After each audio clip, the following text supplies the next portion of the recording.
What's going on, guys? Welcome to For the Fans. We're here to talk about the Survivor 44 season recap, finale, all of it. Today, unfortunately, we don't have Kylie with us, but we do have Sheldon, Robbie, and Yes. Karen being back after a little while. Good to see you. Karen, I think, went to Fiji. I'm not sure. But we She was strangely gone for 26 days. Kylie's pulling a Bruce. Yeah, exactly. We're here to talk about the show, talk about the whole episode, the recap, the winner. I'm ecstatic. I'm ecstatic. I mean, we're You're not ecstatic because of the winner. You're ecstatic because for some reason you think you were right.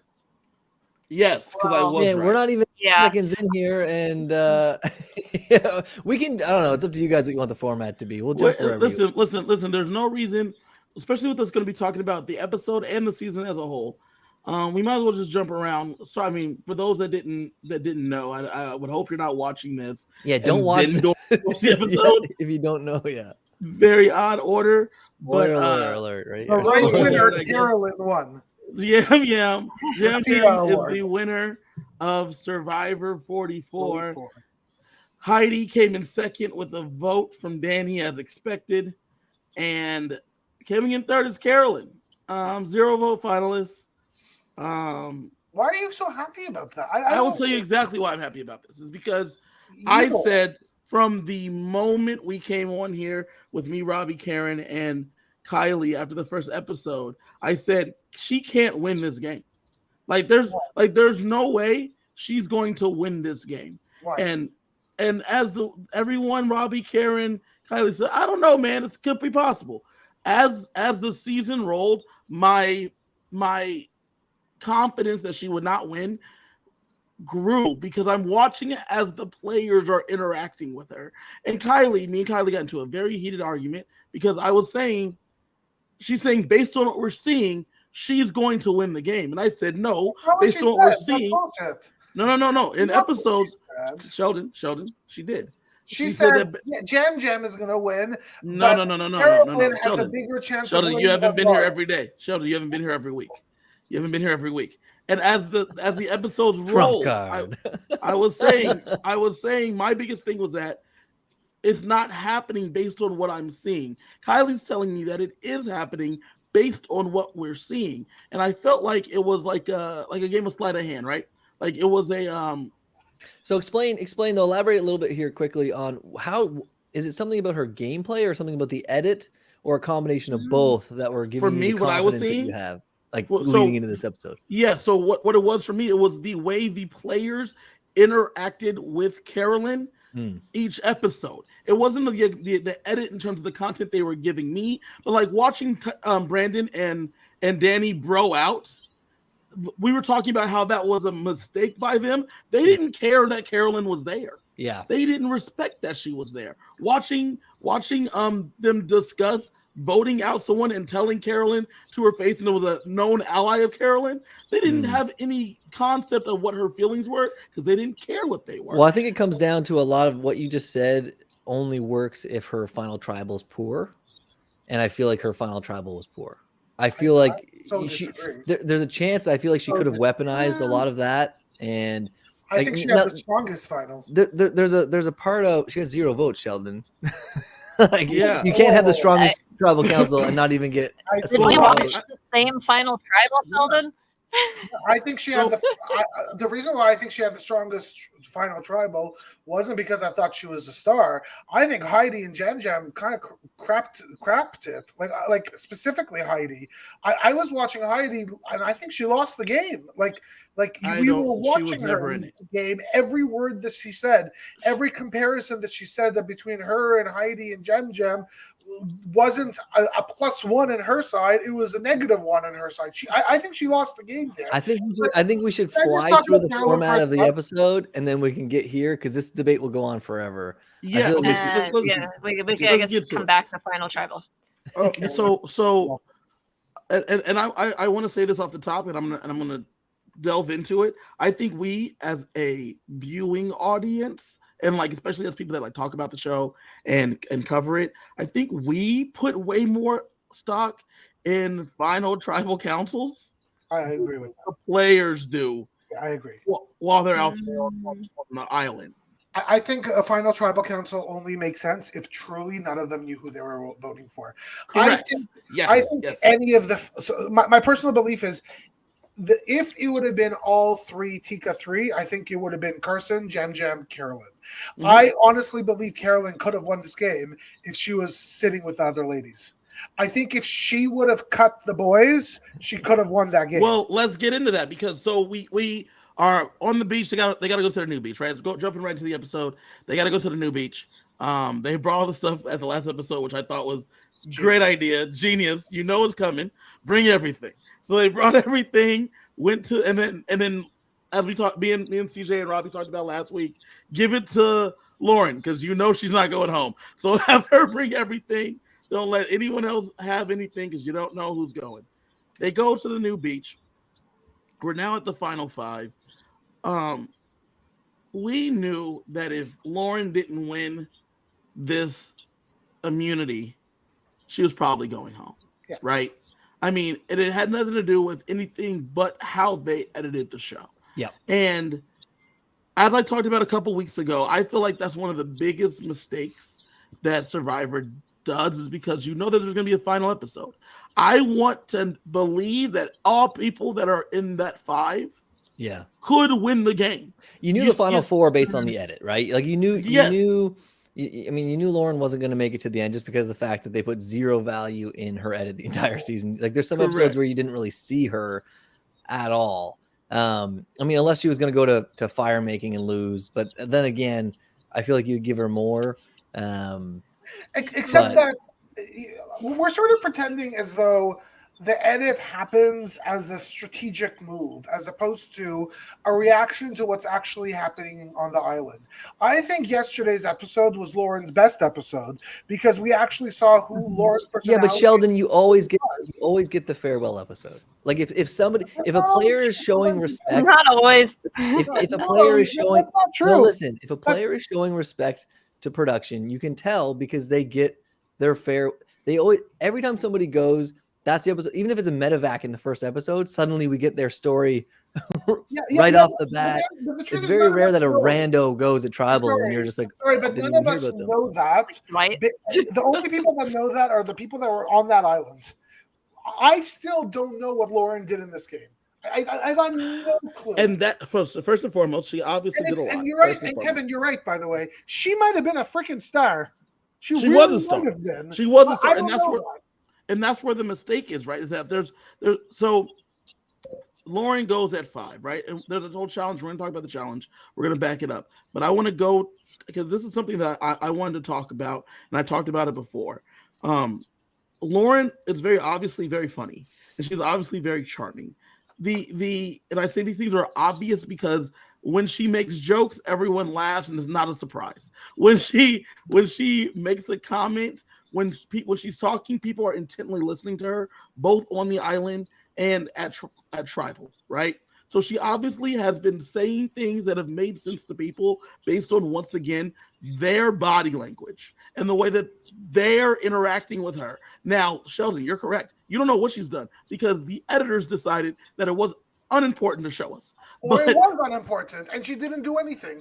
And just because they listen to her doesn't tell you anything other than they like her. And the truth is, if we know anything about this season, is for some reason they had a big-ass love fest. So, yeah, maybe they did listen to her. Yes, maybe they did respect her. Doesn't mean she played a great game. And, again, it doesn't mean she didn't play a great game either. I don't know.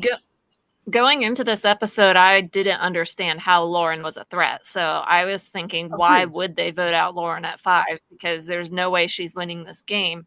By the end of that tribal, I understood why, but they never showed us any of that. Correct, Karen. No, thank you. I would agree with that logic, except for these players haven't used that basically the whole season, where they'll identify somebody who's a threat, and then they don't vote them out. They voted an easy vote.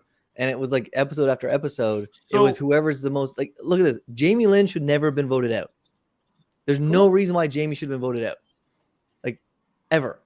There's no reason. I think everybody there should have dragged her to the end. I think because Jamie in best Lynn case scenario, you're splitting between 2 people for votes.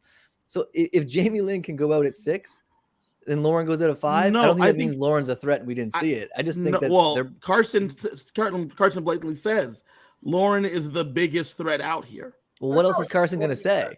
Because I'm the biggest threat. No. Lauren played a good game. That's what he said. No, he said that she was the biggest threat to Jam Jam when Jam Jam wanted Carolyn to go now. And he's like, I don't see Carolyn as a problem. I see that we need to get rid of Lauren. She's the one that's going to win. We have to get rid of Lauren. We don't know if it's because of her playing or if it's because... He said because she has a great social game and she's winning competitions. I think he said because she's got a lot of friends on the jury. The jury, and because at that point there were already 3 Ratu, right? Yeah, Ratu tribe up there. Now, here's another thing though. If he had to pick a tribe to be in the jury, then who would Carson pick as a tribe to be in the jury? His own and Ratu. Those are the people he wants in jury. There's no reason for him to put Heidi there because Heidi's not going to vote for him. He never played with Heidi. Do you know what I mean? Like he wants to put the people there who are friends with himself, who are going to give him votes. Like Carson was putting himself in a position to win, and he knew he could beat everybody. So of course Jamie can go. Jamie likes him. Of course, Lauren can go. Lauren likes him. That all made sense to me. It didn't seem like he was Lauren to be in jury for him to have a vote for him. We don't see many confessionals from him though. It's mostly him talking to people, right? And he's not going to tell anybody that. It sucks. Goes back to what I was saying. In this episode, we got Carolyn not doing well in the challenge. We heard her groaning about it at least 5 times, and she was on the second part of the challenge. And then when she gets up there and she's at the puzzle, we watch as she's not building the puzzle while Lauren is at the end trying to get the puzzle going. Like, this is what I was talking about for weeks at a time about the oversaturation of Carolyn, is that you get these constant viewpoints, and this time could be better served for Carson and some more confessionals for Lauren and seeing her what she's thinking about. But so Sheldon, you're saying that maybe Lauren wasn't doing anything. We're actively watching Carolyn not do anything. And I'm not talking about strategically. I'm talking about in the actual challenge. We're watching her hit the key and go, trying. That's perseverance. But perseverance. It is perseverance. She never gave up. Did you notice that we didn't even see? I think maybe what we're forgetting about is that this is a TV show, and they're not making this TV show for us. That's the truth. They're making it for the mass audience. They're not making it for us. And I will imagine that maybe watching Carolyn is significantly more entertaining and will give far better ratings than watching Lauren. I'm sorry. People probably don't connect with Lauren as much as they connect with Carolyn. Are you kidding me? No. She's a single mother. How many? No offense. I don't know a lot of recovering drug addicts personally. That's not something that connects to me. Yeah, I hear what you're going here. I know where you're going here. But it's not about that. Kevin. It's about the human. Sometimes you just don't connect. I did not for a second connect with Lauren. I couldn't. They didn't give you time to. Yeah. They didn't give you time to. I connected with Jam Jam and Carolyn the second their faces. Yeah, but the reason why you connected with them, Sheldon, is because the production team chose them to be edited as the underdog. Because that's it. I do not think they were the underdog by any means. I'm not saying they were. I'm saying they were edited as underdogs. Every episode, Sheldon, Jam Jam was either a target or Carolyn was the oddball and was succeeding, in spite of all the reasons why she shouldn't. Okay, that's like the definition of an underdog. And ever since the beginning of the very first episode where she goes up to Helen to say, listen, no one's talking to me. I'm not bashing Carolyn. I'm just saying this is how it was edited, right? She goes up and says, listen, no one's talking to me. No one's talking strategy. I feel like I'm left out. She's looking for a friend. And then when Josh goes over and she gets a friend, and then when she bonds with she's always the one looking and no one wants to be friends with her and she's trying to persevere. She's the underdog of the season. And every time you're watching a movie or a show based on every movie you ever watched, the underdog has to be the main character at some point because it makes you want to enjoy it. So what? Hold on. So touching on what Robbie's saying, so they chose her to be edited as the underdog, because whereas Lauren. Let's say she was the underdog, and she was really interesting to watch. That's why we saw her. Okay. I did not find her interesting to watch. This is a TV show.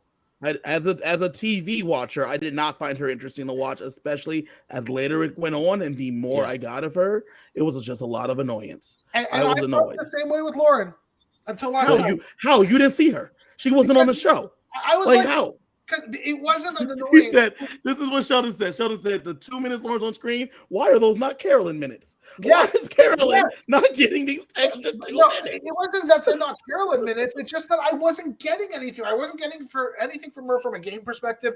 I wasn't getting anything from her from a personality perspective. I have to say I kind of liked her the first few episodes because there was an interesting character. She was starting off as a villain, and I was like, okay, let's see what's going to happen. And then it disappeared. And even yesterday, she wasn't a villain; she was an angel. I don't understand what she was and what she did in this game because she may have started as a villain.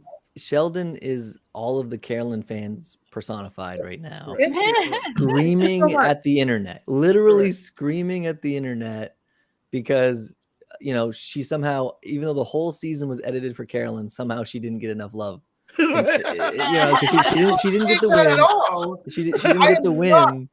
So, listen, Carolyn got I'm a Carolyn fan. $100,000 from Sia. She got $100,000 from Sia. I'm a Carolyn fan, but listen, and they're like, she deserves more. I'm not saying that at all. I'm just saying I don't know what Lauren did or didn't. Well, this is what I'm going to get at. They didn't show us with the amount I got to see of Carolyn. Sheldon. Take a breath, man.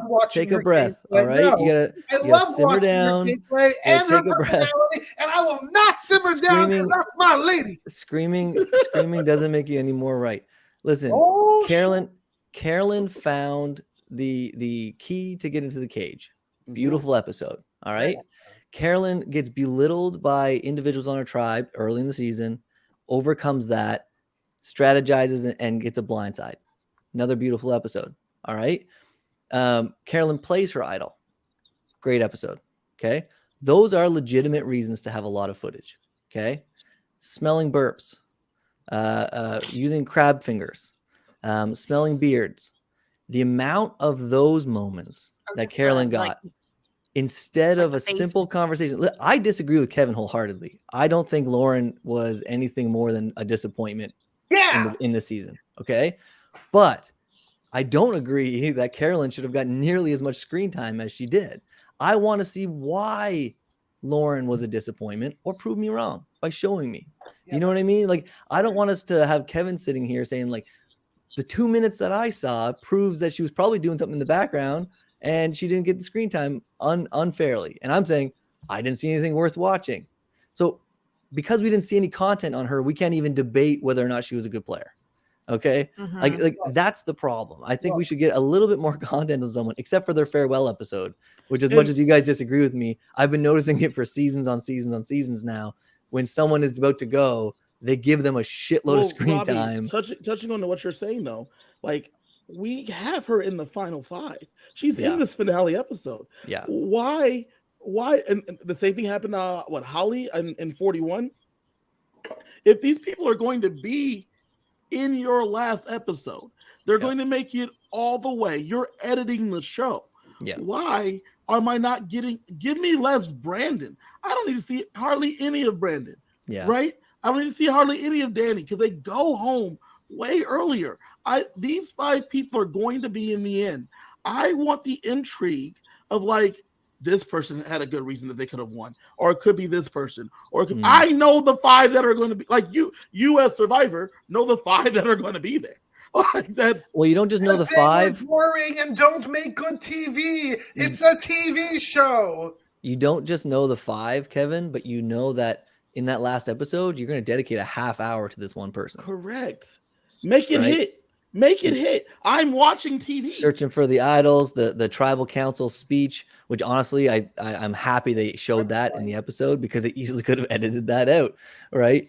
I'm glad that Lauren got her moment. Anybody who applies, goes through all of those stages, travels across the world, does the show, follows through all the rules, does everything they have to do to change their life to get on this show. I think they should get a little bit of love at the end. And Robbie, and then makes it to the end of your show. Yeah. Like makes it to the end of your show. Because you're right. All those things plus you have days of footage of her. Yep. So then for you to choose Okay, that is much more important to show Carolyn sniffing Jam Jam's beard than literally anything she's doing, even if she's aqua dumping, right? Or she's talking to Carson, or like she's having a conversation at all. And I'm not even talking about it has to be even game related. Like she's having real moments with people and connecting with people. We don't even get that. It's much more important to watch Carolyn, smell someone's burp. Like that's why I've been so angry this season. And it's because there's so many, there's 18 people out there to start, right? The fact that we start off with Carolyn in a cold open, and then we get so many things, and it's just tons. Well, that's Carolyn. true. Really, the very beginning of the season. Yeah, we have her in a cold open, and then we just have Carolyn oversaturation throughout the show. And the hard part is that I think Survivor does this to themselves. You have the internet screaming for a Carolyn win. We have Sheldon on the show here screaming for a Carolyn win. And Carolyn's the best character or whatever. I don't really know. Sheldon's just been screaming. So you have people screaming at the top of their lungs for Carolyn. But when you give them that, there's what they want. And then they don't get it and they feel robbed. You know, like Karen, get in here. Karen, get in here. I'm sorry. The right person won last night of those three, without a doubt. I wanted Carolyn to win because I think she's a fantastic character, and it's been a pleasure for me to watch her. But Jam Jam deserved to win. If Carson was there, Carson deserved to win over the two of them put together. If the only way I think Carolyn would have won, and I said this many a week ago, is if she was against the women. That's the only way she would have won. And I have to just say one thing, and I know, Carolyn, you're coming in here. Karen, you are coming in here. What you're saying, Kevin, makes a lot of sense. If one thing is true, that the content they had of Lauren and all those other people we didn't see had any value to it, whether it be strategic or whether it be entertainment. And evidently, they think the value that Carolyn had from entertainment and Jam Jam had from entertainment was far larger than that of Lauren. And if that was their choice, it might be wrong, by the way. You might be completely right, and Lauren was far more entertaining and far more interesting. But that's not what we saw. That's not what I got. And the truth is, I'm very happy with what I got. Those fingers with the lobster and the crab made my year. Karen, go. I personally think that 90-minute episodes would solve this problem, because then they would have time. Because when it comes down to it, you must entertain the casuals, the masses. But Karen, what happens when they give me 20 more minutes of Carolyn? Yes. I mean, that is something that they could do, but I'm hoping that they choose not to and tell the full story. But I guess we'll find out in the fall. Can we talk? By the way, I'm a little bit scared about the fall's cast. They did not look exciting to me. There were not enough Carolyns. But can we talk about this episode? Because there were a lot of really cool moments. So taking it back, we get them on a new beach. They're like looking for an idol. They're talking about Heidi plays her idol. Now this was a surprise to me. We talked about this last week. I thought for sure Heidi found that other idol. She did not. No, she did not, and that was a bit of a shock to me, because if you're going to play the idol when she played it, and you knew that they were all in a massive idol search. I know, Robbie, you're waiting for the comeback. We talked about that with CJ last week. How did you feel when we didn't get like a flashback to Heidi not finding it was just another way. So for the two here that weren't here last week, we're talking about too. I know there's a lot of chatter on the internet about it. How Heidi had the opportunity last week to do a flashy move, force a tie, and basically Jam Jam or Carson would have to flip on Carolyn, or one of them would go. Basically, single-handedly shake up the game and be safe. And but why even play it if you're not going to do that unless you have a second one? You know what I mean? Like if she knew, she being Heidi knew she had a second idol, which a lot of people were talking about, maybe she found it, then okay, I get it. One of them has to go anyway, unless it's going to be Lauren, I guess. But, why would you play it if you knew you were safe unless you had that second one? And if you were going to play it, why wouldn't you do that flashy move?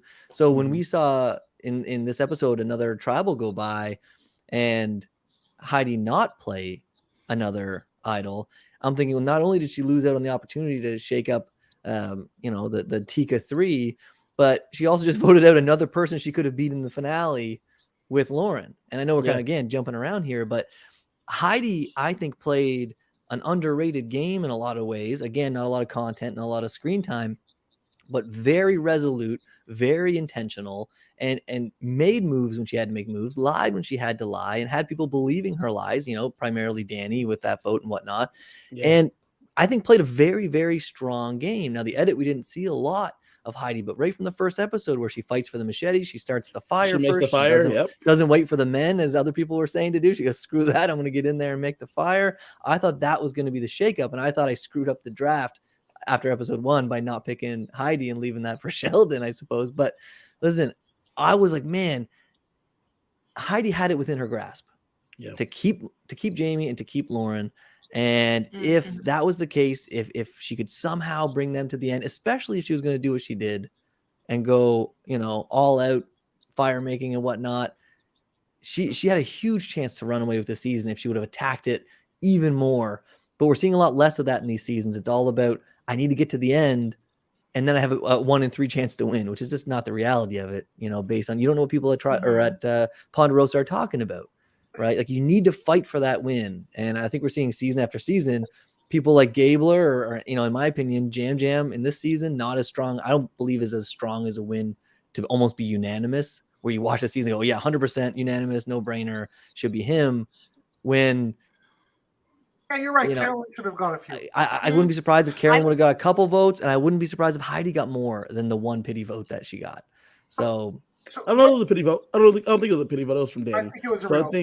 I think it was a real vote. I don't think Danny knows how the game's played, but he explained his reasoning for the vote, and it wasn't just because we're friends or that she was my closest ally. Like, I mean, it made sense, I suppose, from his perspective. But I was surprised that Carolyn didn't get any votes. Yeah, I wasn't, but I didn't think she would win. I thought Jam was the clear winner there. I did think she would get at least Franny's vote. I didn't think she would get any. She didn't play a really good game. But when we go back to the island, we have, before we have the first immunity challenge, we have Carson and Lauren talking about how they think they're each other the biggest threat after they did like a mad scramble idol search. Though apparently the idol was like right above them at some points, and they were all. So there was an idol that I was going to ask. I wasn't sure if I didn't notice or. Yeah, there was an idol right there. Jeff said on somewhere that there was an idol on the island. It was right above them. They missed it. But before the immunity challenge, we have Carson and Lauren talking, saying that they think each other's the biggest threat left in the game. And they basically said, guns are drawn, we're coming for each other. That's kind of like what we have to do. We then launch into the challenge, and the challenge here is made for Carson. So that's the thing, right? It was one where you had to do like an obstacle course first, then you had to throw a thing to pull a lever down and climb a ladder and then finish with the puzzle. Do y'all think that? I don't feel like Carson 3D printed this puzzle. He seemed to be much more perplexed than he had been in previous. I feel like he might have still. Yeah. Maybe something similar, not the exact one, because he seemed more perplexed. Carson's a wicked smart guy. I think he's good at. I think he's good at puzzles. You have the most intelligent player of the season given a puzzle that has a very distinct pattern. If there's something that he's going to be really good at, it's going to be a circle that has zigzaggy lines that are contrasting. It's really easy to find those patterns. And you see him at one point pick up about 6 pieces at once. Yeah. And his brain is already looking, okay, here's all my non-rounded pieces. I'm going to set them over here. This is my middle. Now I'm going to have all my rounded pieces right here on my left. And I'm going to I'm just going to finish this circle. And the thing that people forget too is the reason why he does that isn't because it's like, oh, it's easier. But the faster he can check off whatever pieces he can check off, the fewer he has to troubleshoot in the middle. Right. And it speeds up on both ends. You know what I mean? Like, yeah, you're putting them up there, but now you have less to pick from. And I've said for years, I think that they should put fake pieces in there to give the people who are chasing a chance to catch up, because you might actually get a piece that'll fit on one side but not the other. Like, put some dummy pieces in there just for the super brains that you can balance it out a little bit, where there's a little bit of luck in there. Right. I mean, if you're going to balance it for physicality, then I think that's fine too. But then the normal people would never get it. They would never get it, Karen. And that's fine. Why does this fit? But again, I don't think Sheldon. I don't think this was built or handed to him by production. We see, no. We see season after season. The second there was that puzzle. Yeah, I was like, okay, he's gonna win. I mean, yeah, that's what I thought. I was like, all right, so Carson's winning. But could they have done this earlier? And this episode been the one where they all start in the middle and they have to go across all the stations, where it's a lot of physical stuff to get your keys to get the puzzle first, like a lot more physical. You know, like going across the tightrope and then using the boards to go across. Then like all the different stations. It's like a who wins then if it's a really physical challenge? Because I think Heidi or Lauren. I think Heidi. Lauren. Heidi was a beast. Heidi, for a woman, she said she was the oldest. Like, I don't know how old she is. Once again, I'm going to talk about Lauren, because Lauren was sitting out a bunch of challenges with that tribe to begin with, and she was looking real weak. But she got 2 individual immunities, and she got up there first. She got stunned by that puzzle. Like, that puzzle took her out. But Robbie, imagine if she had those fake pieces too. It would have been no. Yeah. She was stunned by the regular puzzle. But I think a Heidi or a Lauren win is what she would have got there at 5 if they're doing the stations. So, but instead we get a Carson win. Sheldon, what's up? I went. Look, she's. You want to see more Carolyn not hitting the thing off the thing? Yeah. So articulate. Hitting the thing off the thing while the other people in those other places were doing those other things. The other people were doing puzzles. The other people were doing the puzzle. She was just hitting the thing off the thing. I think that it was like, I don't know. To me, Heidi's an engineer. She does puzzles for a living. Yeah. Like to me, it was her and Carson all the way.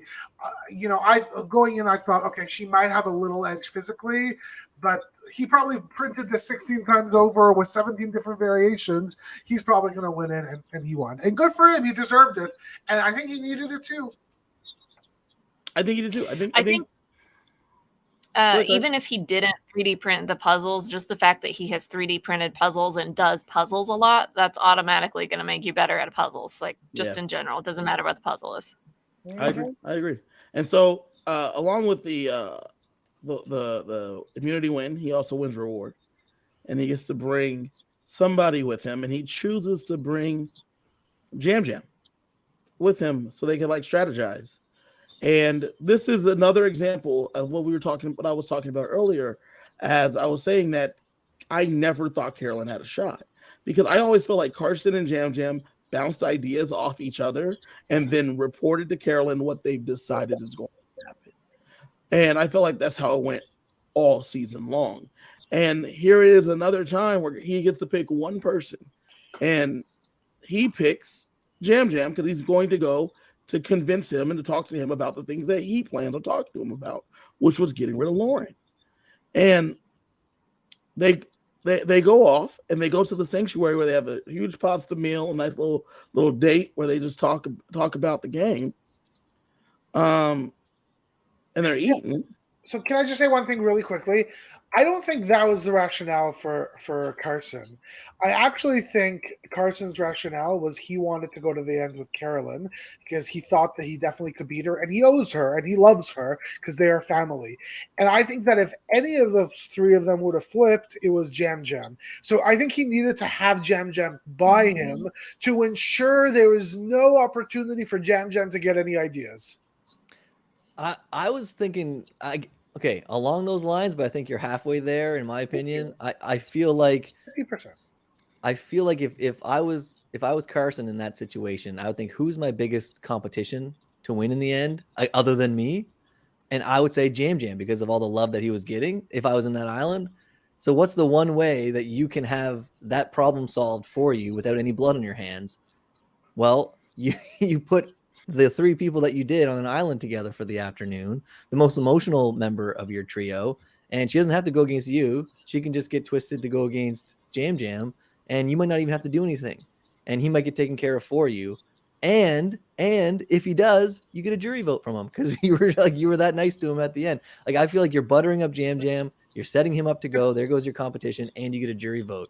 Like, except that I think Carson believed, and I think he was right, and he assessed the situation. Carson, beside anybody else, would have won, I believe. And I think he knew that. And so I think for him, actually not going against Jam Jam and Carolyn would have been a good move to say, yeah, I was the best player. Yes, I was the strategist. And yeah, I kept my alliance intact and made sure I never betrayed them. Over Lauren and Jamie. Exactly. Again, like, yeah, that'll never make sense ever. Yeah, but we're also playing Survivor 40s, and Survivor 40s is about being nice and loving people not hurting their feelings. That's not true at all. Like, this is like, no, it's over Lauren and Jamie. We say that because of what we saw of them, right? What they chose to edit and give us. I think loyalty or that's was what something actually happened. Stop it, please. Like, the fact that we're gonna keep pretending that smelling Jam Jam's beard is more important than people having strategic conversations is ridiculous. Or even people having real moments. Like, that's so ridiculous. Conversations are real moments. They didn't have real moments? I don't know. Maybe they were. They were there for 24 hours a day for 20 nobody here will ever know. Only production knows. Yeah, correct. That's why I think this conversation is silly, because the truth is we don't actually know. We don't have a clue what we happened. saw several. So the only people having like deep conversations was Jam Jam, Carolyn, and Carson. No, because that's all we saw. What I am saying is that their conversations maybe didn't matter. It didn't matter in the great scheme of things. It didn't necessarily matter in the story that they were telling, and it didn't necessarily matter in the outcome. You're never going to agree on this. You're never going to agree. The reason I bring this up though is because, and not for anything else other than what we're talking about here. When Robbie, you had mentioned that Carson, it not making sense for Lauren and Jamie. There was something there that Carson felt like he could not necessarily trust them fully as well as he could, that Carolyn and Jam Jam would not betray him. It could be the starting try part, could be how they connected, it could be his age, how they rolled through the game, all these things, right? He's attached to them. Right, all of these things. And he would have got their votes in the end anyway if he would have voted them out. But I don't think that. I think the road makes it harder for him to get there because he wasn't. I mean, as we're going to get to, he goes to fire in a minute, but he doesn't believe they're going to vote him out, and they're not going to vote him out. He's safe at 5. He's safe at 5. Correct. He's safe at 5, and he knows he can't get voted out. Worst case scenario, he goes to fire. Right. Correct. But when you're safe at 5. You need to think, what is the most efficient way for me to win? What is the best chance for me to win? It's not, can I beat them all? Yeah, likely. Then I don't care. It's, what is the best way? The least likely chance that some crazy shit will happen. I really don't believe that Carson felt like he could beat Lauren. Jam Jam. I truly believe that. Jam Jam just won, what was it, 8-1 or 7-1, whatever. I forget the actual. 7-1. Yeah, 7-1. So, like, Jam Jam just won 7-1. And we're going to sit here and that Carson, 7-1-0, yes. We're gonna pretend that Carson didn't look at him as a threat at all, and yet he got 7-1-0. If you had to pick one of those 3 to vote out, how do you not vote out the guy that you know, if he gets to the end other than you, will win 7, maybe 8-0? Because I think Carson looks at the board and he says, "I think I beat Heidi. Yeah. I think I beat Jam Jam. I know I beat Carolyn. I don't know that I can beat Lauren because of the reasons he lays out." Like he lays the reasons out. I think I think all this conversation with Jam Jam was complete truth, right? Because that's the one person I felt like he trusted wholeheartedly. And so when we see the little clip of him telling him she has a lot of friends on jury, she's had a good social game, and she's won challenges, I think that's his honest truth. So I think that he honestly does not know if he can beat her.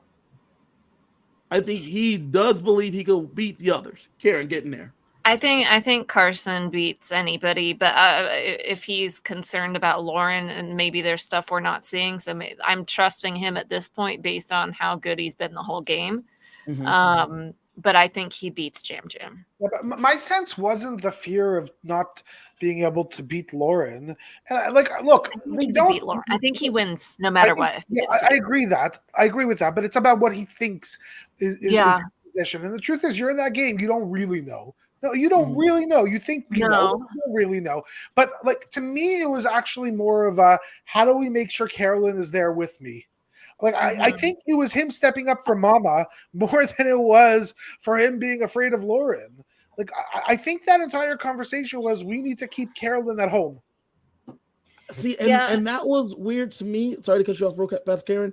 It was the fact that Jam Jam says Carolyn's our biggest threat, and he says, I don't really see that. I don't think that was play him off of this. It was, I think he was being truthful.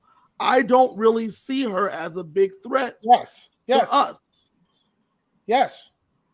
And I think, but I think that the conversation was, Carson doesn't think she's a threat. She's certainly not a threat to my game. And Jam Jam, what the heck are you doing thinking that she's a threat? It's probably going to be easier if she's there with us, no matter which one of the two of us are there. So I think he was both trying to make sure Carson was there Carolyn was there to make sure his best friend in the game was there, but also because he could beat her. I think he was doing two things and trying to make sure Jam Jam gets that. I never understood why Jam Jam thought Carolyn was such a big threat, nor why Carolyn would have been a bigger threat than the other two ladies. I don't get it. It doesn't make sense, outside of the fact that maybe he looked at Carolyn as being a little bit similar to him. Yes, I was going to say. But I think that they're similar in personality. I think he played the better game, which is why he should have realized that was the case and not have to worry about that. Because if the two of them are there right beside each other, and he didn't really deeply hurt anybody's feelings as he let them out, then he had the shoe in. He would have beat her. I think maybe part of it was that he did not see it coming, that she had the idol. So in his mind, he's like, what else didn't I see? And what else am I not seeing? And I know and I know all the things I know because I've been with her every day for 27 days, but I did not see that. And what else is the things I did not see? Because I know the things that I've seen, and I know those things. And so she has more things I haven't seen. I'm real concerned. I can see that because when you go to the end, their stories were similar, and the topic of the final tribal that I understood was how to differentiate the two of them and decide between the two of them who is the best. Not that they weren't listening to Heidi, but she just wasn't making any arguments to really put herself in there, I thought.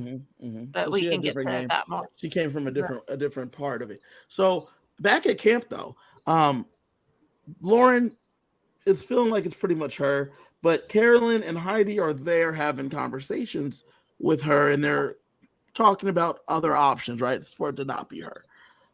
Carolyn asked Lauren, what name did Jam Jam throw out for you and Jamie? And she says it was yours. Your name. And Carolyn immediately gets pissed. And I thought that was interesting watching online. So I don't know if those that don't know, I live on the West Coast. I get the feed a little bit later. A lot of times if I can see earlier, I do, but if I can't, I try to keep up with Twitter, especially on the finale, to see what's going on. Watching the tweets of people cheering for the demise of Jam Jam, from Carolyn deadpanning the camera and saying, maybe I'll write down Jam Jam's name. And people like, Queen, yes, write it down, take him out. You got him. Jam Jam's going home. We're making pies. Like sweet potato pies. It was ridiculous. I thought that was ridiculous. The fact that people were excited to get rid of Jam Jam and let Carolyn win. The fact that they thought that like this was I want to go back. Like getting rid of Jam Jam and then Carolyn wins. Very obviously, Carolyn doesn't just like get those votes. She didn't get any.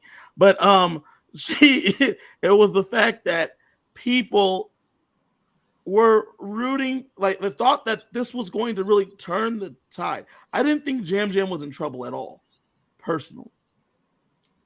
What were your thoughts? I did. Because I think I don't know. I think it's silly to think that he wasn't a threat at that point. Oh, I thought he was a threat. I thought Lauren would trust Jam Jam more than she would trust Carolyn. That was one thing I was wondering, because like by the edit, I was thinking like, well, Carolyn's really mad, and of course Lauren's going to go for it, and Heidi seemed like she was just going to do whatever Lauren did, even though we didn't really hear much from her about her thoughts on that situation. So I thought that maybe Carolyn was going to vote Jam Jam until Lauren's tribal speech, and then when Lauren was talking during tribal, I'm like, shut up, what are you doing? I thought quite the opposite. We're gonna get to that. She was saying it is gone. No, I want to get to that because I think quite the opposite. That was a fantastic final tribal for her. I thought that was a great for Heidi. For Lauren. For Carolyn. For Lauren. Final tribal. So I think it's final tribal. I was like, who are you talking about? Her final tribal council. Because she goes and she has this conversation with Carolyn and Heidi. Mm-hmm. Then Jam Jam comes back and the vibes are immediately off, right? And that's dope that Carson and Jam Jam were immediately able to pick it up from it. Yeah. But I think Carolyn is very wears her heart on her sleeve. So they are able to immediately realize that she's acting way different than normal. Yeah. Yeah, and they show it because she does something where she's just like, or she like snaps at him and leaves or something, and it's like a weird, like you could see the vibe. Shouldn't be that hard to pick up on, but also I think he was reading into the other two as well. They had to do something. Anybody who's played online reality games knows that when you join a chat room or you join a video chat and everyone goes quiet, you're already done. Like your votes are already written on those little sheets of paper that they got to hold up to the camera in 5.5 minutes when everyone gets pulled in. Like when he came back, it sounded like just crickets. Just what's going on? This feels awkward. Everyone's treating me weird. I'm sorry. Did I offend you by going on this trip that I was invited to? And all he's trying to do is get them to talk to him so he can suss out, okay, like what part of my existence are you furious at? Did I vote wrong with you? Are you voting me out? Is it my food? Is it like what side of this? How serious is this frustration? Is this a 5-minute thing, or is this a oh crap, I might be in trouble thing?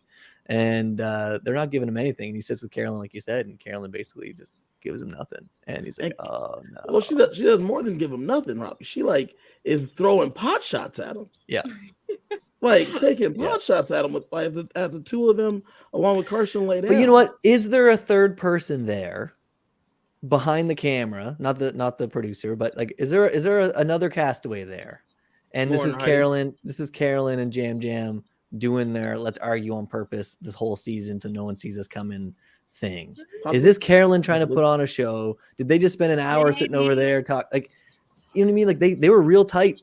They were real tight. Like the shot was right in on Carolyn. You know what I mean? Like who knows who else was standing around when they were doing this? Oh, I'm angry at him. I'm definitely going to vote him out. True. So yeah, it might have just been a really good edit. Well, we then see a conversation though between Jam Jam and Lauren, and the conversation is about what's the plan? What are we going to do? Jam Jam asks like what happened. Lauren tells him straight up. Carolyn said her name, and so that's an option. Yep. And he's like, oh. But he knows what other name could she say? Correct. Right? Heidi. He's the only one that wasn't there. No, but correct. Heidi was there. Oh, because Heidi's there. Yeah. Right? So the only name that's votable is Jam Jam, who wasn't there because Carson had the idol, right, when he was gone, or immunity, sorry. Like, so of course, again, anybody who, I guess they played how many weeks of this at that point, right? Like 20-something days at that point. They know the drill. I was the only one that wasn't in the room that you could vote for. Everyone says my name. Okay, now what's the real plan? What are we gonna do? The thing I found interesting though was that we're getting confessionals here from Carson, and Carson's talking about how much of a wild card Carolyn is and how he doesn't know what's going to happen. And it's not like Carolyn is too good at this thing. We don't know what's going to happen. It's we don't know what's going to happen. Yep. Well, except that I'm not sure it mattered. And the reason I say that is that this amazing, brilliant lady was never going to point that finger at her. That was never going to happen. And at him, at Carson. And so, yeah, maybe she was going to do something, but it would never be against Carson. A, he had an idol, immunity He's idol. safe. And B, she wouldn't go against Carson. She's proven that by playing that idol. So for him, like I think it was a little bit of we don't know what she's going to do. Cool, let's see what happens. I still don't think we should vote out Jam Jam because I want the three of us to go to the end because I like the fact that we're loyal and love each other and work together this entire game. But who cares? Yeah, as much as I hate to say it, the fact nobody wanted to vote Jam Jam out is the only reason why I think he should have had a chance to win, which, we obviously see what happens. I don't feel like he had the strongest game ever, but clearly there's stuff that in the Carolyn shots we didn't see Jam Jam doing in the background where he convinced everybody that he wasn't a threat, and Carolyn was the big threat and Carson was the big threat and I'm not a threat, and so pulls it off. And to me, that's exactly where I think that was the make or break moment for Carolyn to win or lose. And that was also the make or break moment for Jam Jam to win or lose. Because I think if Carolyn could have pulled it off, that she got rid of Jam Jam, I think it was her game. I think it was her game to lose. Because I do not think since she didn't, she picked up 0 votes. Yeah. This one move. Yes. Swings the whole thing. Yes. Where she gets all the Heidi, because Heidi would have, again, beat Carson. So it would have been the 3 ladies at the end. And Carolyn would have been at the end very simply able to say, all the things that Tika did, that's all on me now because I'm the only one here. And guess what I knew? I knew that Jam Jam could beat me. And what did I do? I turned on him. So Heidi, in my mind, is the most underrated of the season. All respect to Lauren here, who was basically the ghost that there was a myth she was playing and nobody ever sees her, but she's here somewhere. Anyways, like how does Heidi do what Heidi does and like win immunity when she needs it, find immunity when she needs it, plays it to keep herself safe, gets to the end, gives immunity away, takes out the clear winner. Wait, before we get to that, because I do want to talk about that, right? And not gonna even in your arguments, Sheldon, it's like Heidi doesn't have a chance if 3 women are at the end. It's like Heidi takes him out at the end in fire making, so clearly I want to get to that. Hold on. I want to hold there because I want to finish up this Lauren piece real fast at this tribal, because she goes to tribal.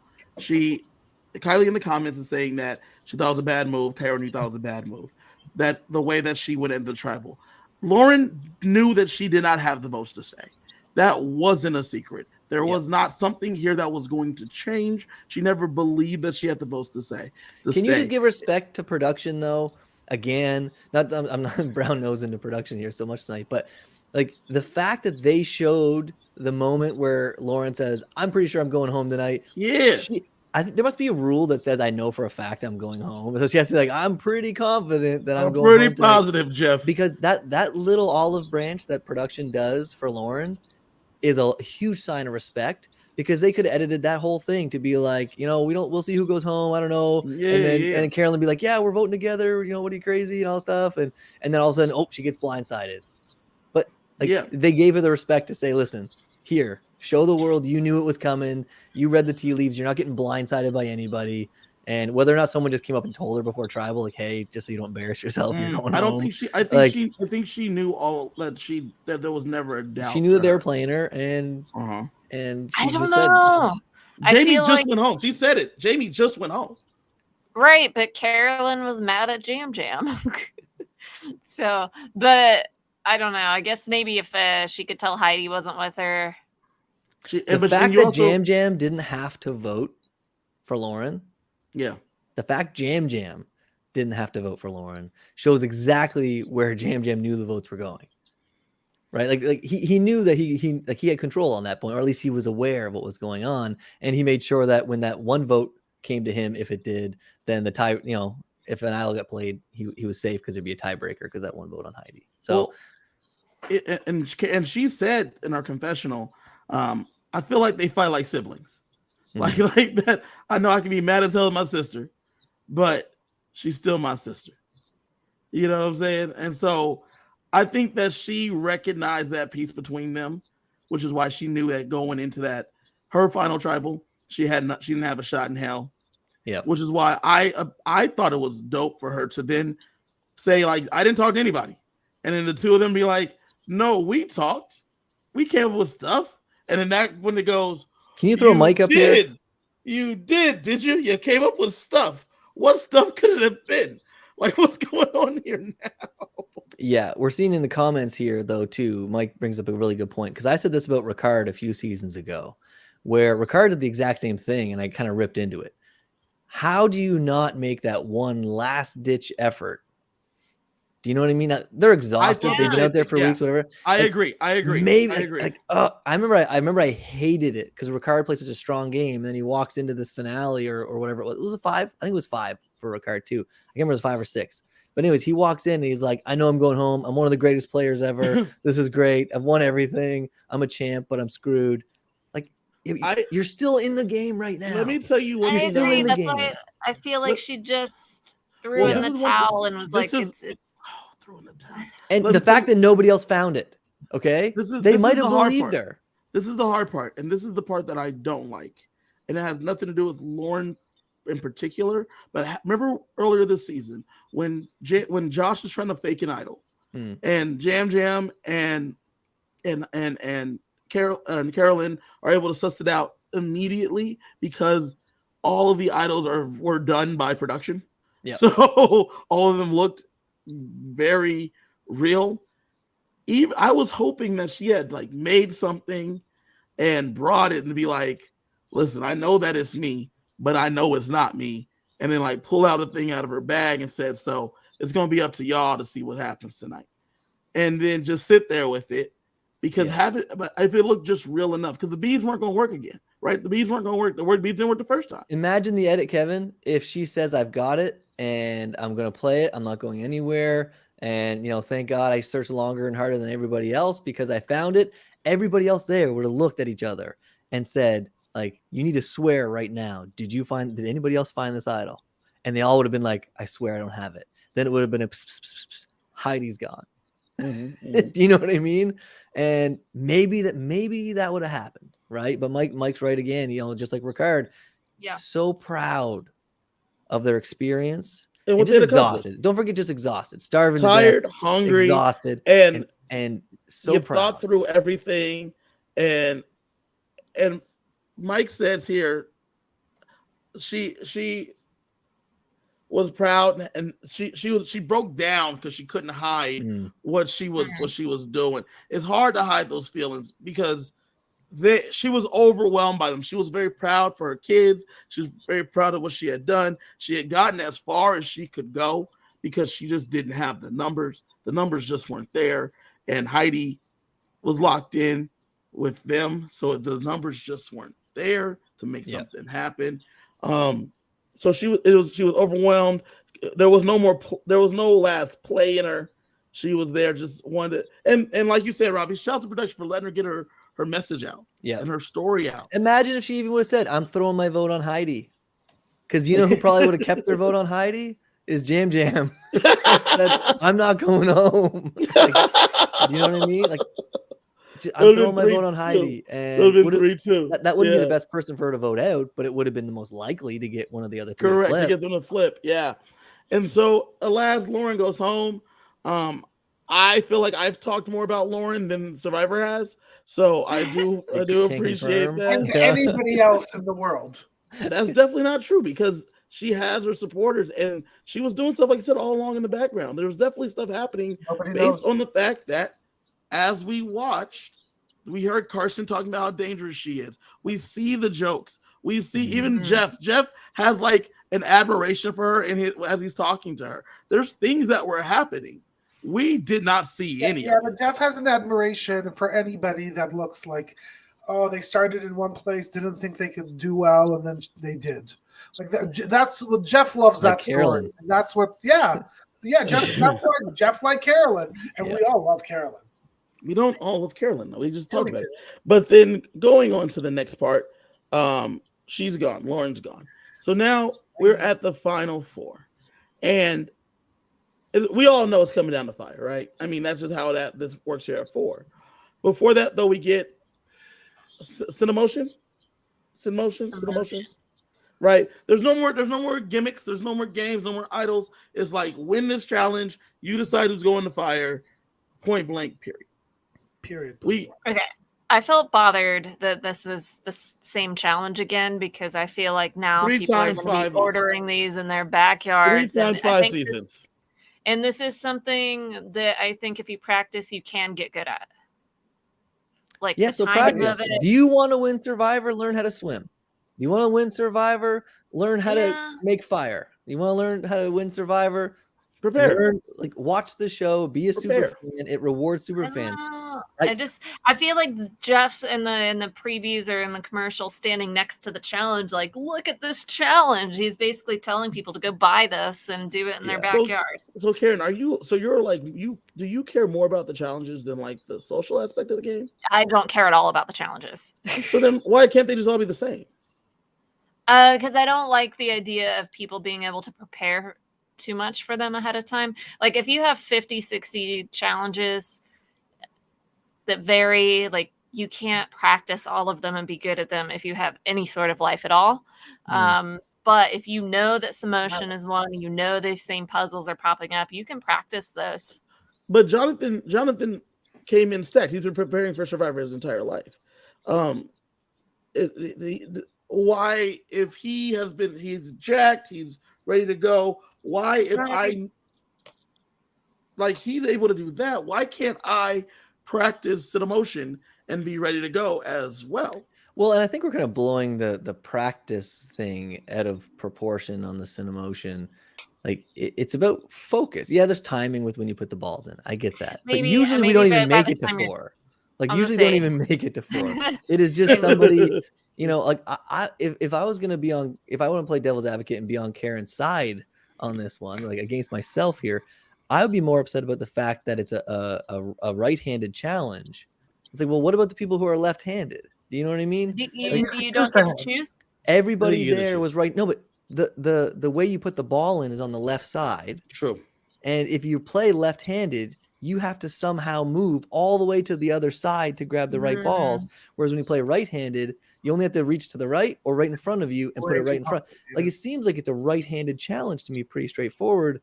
I'd be curious to look at the percentage of right-handed winners to left-handed winners, but it's I don't know. Like, I'd be more frustrated about that. But it's a left, right. It's just who can be focused and who can just, stay calm under pressure type of challenge. Now, the puzzles, I might agree with you, Karen. Like, there shouldn't be 3 or 4 puzzles in the same season that someone was able to prepare. Cut a couple pieces in half. Like, do something, right down the middle. Do something goofy, right? But I hear what you're saying for some, but for that one, I'm like, whoever can just stay calm under pressure. And the one person that said they had a problem staying calm under the pressure and was feeling the weight of everything was Carson. Around that time, he was mentioning how he just felt, that he's going to let himself down, and there was so much pressure and heat on him, right? And keep in mind how young this guy is. Like, this is the first time in his life he's probably been on national TV and this grand finale and all this pressure of his whole future ahead of him on this one little challenge. Yeah, that's why he choked. He'd probably win that 99 out of 100 times against, people at home. Yeah, but I'm sorry, you're not giving Heidi the credit that she deserves too. She was fully focused, fully in, and when she needed to win her first immunity challenge, she did. And how about that line, right? So Jeff says the only one that hasn't won an immunity challenge is Heidi. Oops. Yeah, when Carolyn's still in the game, because Carolyn also has not won an immunity challenge. Yeah, but I think that phrase when he said that, I think that was after Carolyn was out. They showed it before Carolyn was out, but I think that was said after Carolyn was already out of the game. I thought that was a little. It was poor editing, obviously. Yeah, it was an edit mistake. But Heidi pulls it out. She stays focused. They got to like 4, I think. I think it was their 4th. Yeah, they never. It's rare that they actually make it to 4 for more. Yeah, they were deep in there. They were deep in the bag, and Heidi says right there on the mat, "I won, just like you are guaranteed final 3." She said, "Unless I get to go do fire," and he's like, "Oh, okay, unless you want to go do fire." I thought that was interesting. I thought that was a great move. I don't know if I love that she told them up front that this is an option for her. But what's the benefit of not? Like who cares? Like ultimately it was her decision. If anything, like she was gonna go watch how they played starting fire. Like I don't know. There's no benefit any longer. You're not wrong. I don't think it really matters so much. Robbie, what do you feel? Sorry, Sheldon just disappeared. I honestly, I had no problem with how all of this was edited. I have no problem with any of this portion of the episode. I thought was just as classic as Survivor as we can get now, like the post 40 classic Survivor, same challenge, same preparation, everybody being up front but not actually finalizing it, because I don't think they're allowed to finalize it. They can't say 100%. They always show the edit of someone saying, well, yeah, I told them that they're making it, but they're not, and whatever, just because they have to have a show, right? You have to reveal the right information at the right time. But I've got no complaints with any of this. The only thing that I have an issue with is people's opinion on Jam Jam helping Carson. Yeah, so let's talk a little bit about that. We get back to the beach, and Heidi says, "Is there any volunteers?" And then literally everyone except for Carson volunteers. So both Carolyn's like, "I'll go in," and then Jam says, "I'll go in." They both feel very confident in their fire making skills. Heidi's like, "Maybe I'll go in. Who knows? Maybe one of us." Carson doesn't say nothing because Carson's feeling a little nervous. They all get to making the fire on the beach. Carolyn's quick. Heidi's already quick. We already said that early in the season. Jam got it done quickly, but Carson's struggling. He's having big problems over there, and he's not feeling like he's got this down. We see Jam work with Carolyn. She's got it. We see then Jam come over to Carson, and we see it like a little ghost moment, like the movie Ghost, where Patrick Swayze has like the pottery arms. Yes, that's what you see here with Jam's arms on Carson's arms as he's helping him strike the flint to show him how to do it, and he's there to help him put it together. The internet has said that was such a touching people moment. I thought so too. Robbie seems to have other feelings. What? Again, Robbie. I'm assuming that these are smart players who are making decisions to better their chance of winning. And if he knows that Carson is likely going to go home and fire because he sucks horribly at making fire, which I hate saying out loud because I've been saying for quite a few weeks now that the last person I go to fire making with is Carson, because based on how much he's prepared for the season, there's no way in hell he's not a fire master, because everybody knows you have to make fire if you're any good at puzzles, because they don't want to bring you to the end. It happens every time. Whoever the big challenge beast is, whoever the winner is, the most strategic, whatever, you get screwed in fire. And you got to make fire. And you hear Carson say something which is really interesting, which is, at home, I practice this, and I could make fire in under 3 minutes. And the fact he mentioned 3 minutes, and that's right around the record time, just shows he was preparing, because he said under 3 minutes. People usually don't specify like 2.5 minutes or 5. No, I could make fire when I was at home. I made fire a lot when I was at home, but he says under 3 minutes. So I'm like, okay, is he just milking this for the episode a bit? Is he doing some fun content? But I thought Jam was basically just buttering him up for a vote. And I thought Jam knew he was screwed, and he's like, here's how you scrape some flint or some magnesium. Here's how you strike it, which is funny because if you go back and watch it, he was showing Carson how to do things that were not the way Jam Jam does it. He was like, you got to shave slivers off and push the blade this way. And you watch Jam Jam do it, and he's going the opposite way with the blade, shaving filings, not slivers. And like just little differences on how Jam Jam actually makes a fire versus how he was showing Carson to do it. That's interesting. Yeah. Do you think that he was doing it for a vote? I don't. I believe that he genuinely wanted to help him do his best, but at the same time, he still knew that he could beat him. Yeah. But at the same time, like as I was watching it, I was like, wow, like great for him, because I would not be doing that. But maybe, I don't know, maybe I would turn into more of a human out there. I was listening to the Jeff podcast this morning, and Jeff, shouts at Jeff. He got the scoop on all other podcasters. He had the winner and the second and third on his show first, because the show airs immediately after the live show airs. So shouts to him having the winner on first. And he asked, and one of the producers asked Jam Jam about the moment, and he said that he spent so much time with Carson. His relationship with Carson was real. So he's watching Carson struggle, and he said that he looked over and he did not recognize the person that was struggling. He said that he was probably the pre Island Carson that he didn't really know. And the one that he had talked about, he's watching this man have problems make this fire. And he's like, Carolyn got it done quickly. I see Heidi over there. We didn't really see her practice too much. I knew I had it done quickly. Carson's in the corner by himself, and he's like not getting nothing going. So he went over there, and he was having a real human moment. And then Jeff, or the producer, asked, "Did you think you could still beat him?" He's like, "Yeah, I thought I could still beat him. Like that was not really in my thought, but it wasn't like to help him to like beat me. It's just that I wanted him to be able to do well." And then he even says, we then go into there. I tell Carson now, Heidi got it done in the fastest time ever. She beat Gabler's time from last season by almost a full minute, over a full minute. So he's like, so just so you know, Carson, you got fire. You just didn't get it as fast as she did.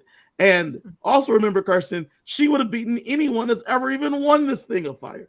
And he said he reminds Carson of that regularly, so that way he remembers that he did get it going. He did get a fire going in the final. And he just wasn't as fast as the fastest person to ever do it. And I thought that was a cool thing for him to say, because it shows that if he is still telling Carson that and they're talking about it, that was a genuine moment. I don't think that means anything. As Sheldon has said quite a few times this episode, I think that could have been pointless. Or whatever he said, no value in that. I think the fact is, listen, if he was trying to milk him for a vote and he won and got his vote and he's the winner of the show and everything is great, and the edit he got, honestly, he could have had a villain edit this season. He could have had a very, very villainous edit. The way he talked to some people and treated some people, and the way he just laughs things off and walks away, easily could have been edited into a villain. He's walking on sunshine right now, right? And why would you, even if you did it just to milk a vote, to prep the jury, why would you say you did that? There's no reason to say that. It's just a human moment. I wanted to help out a friend. What else are you gonna say?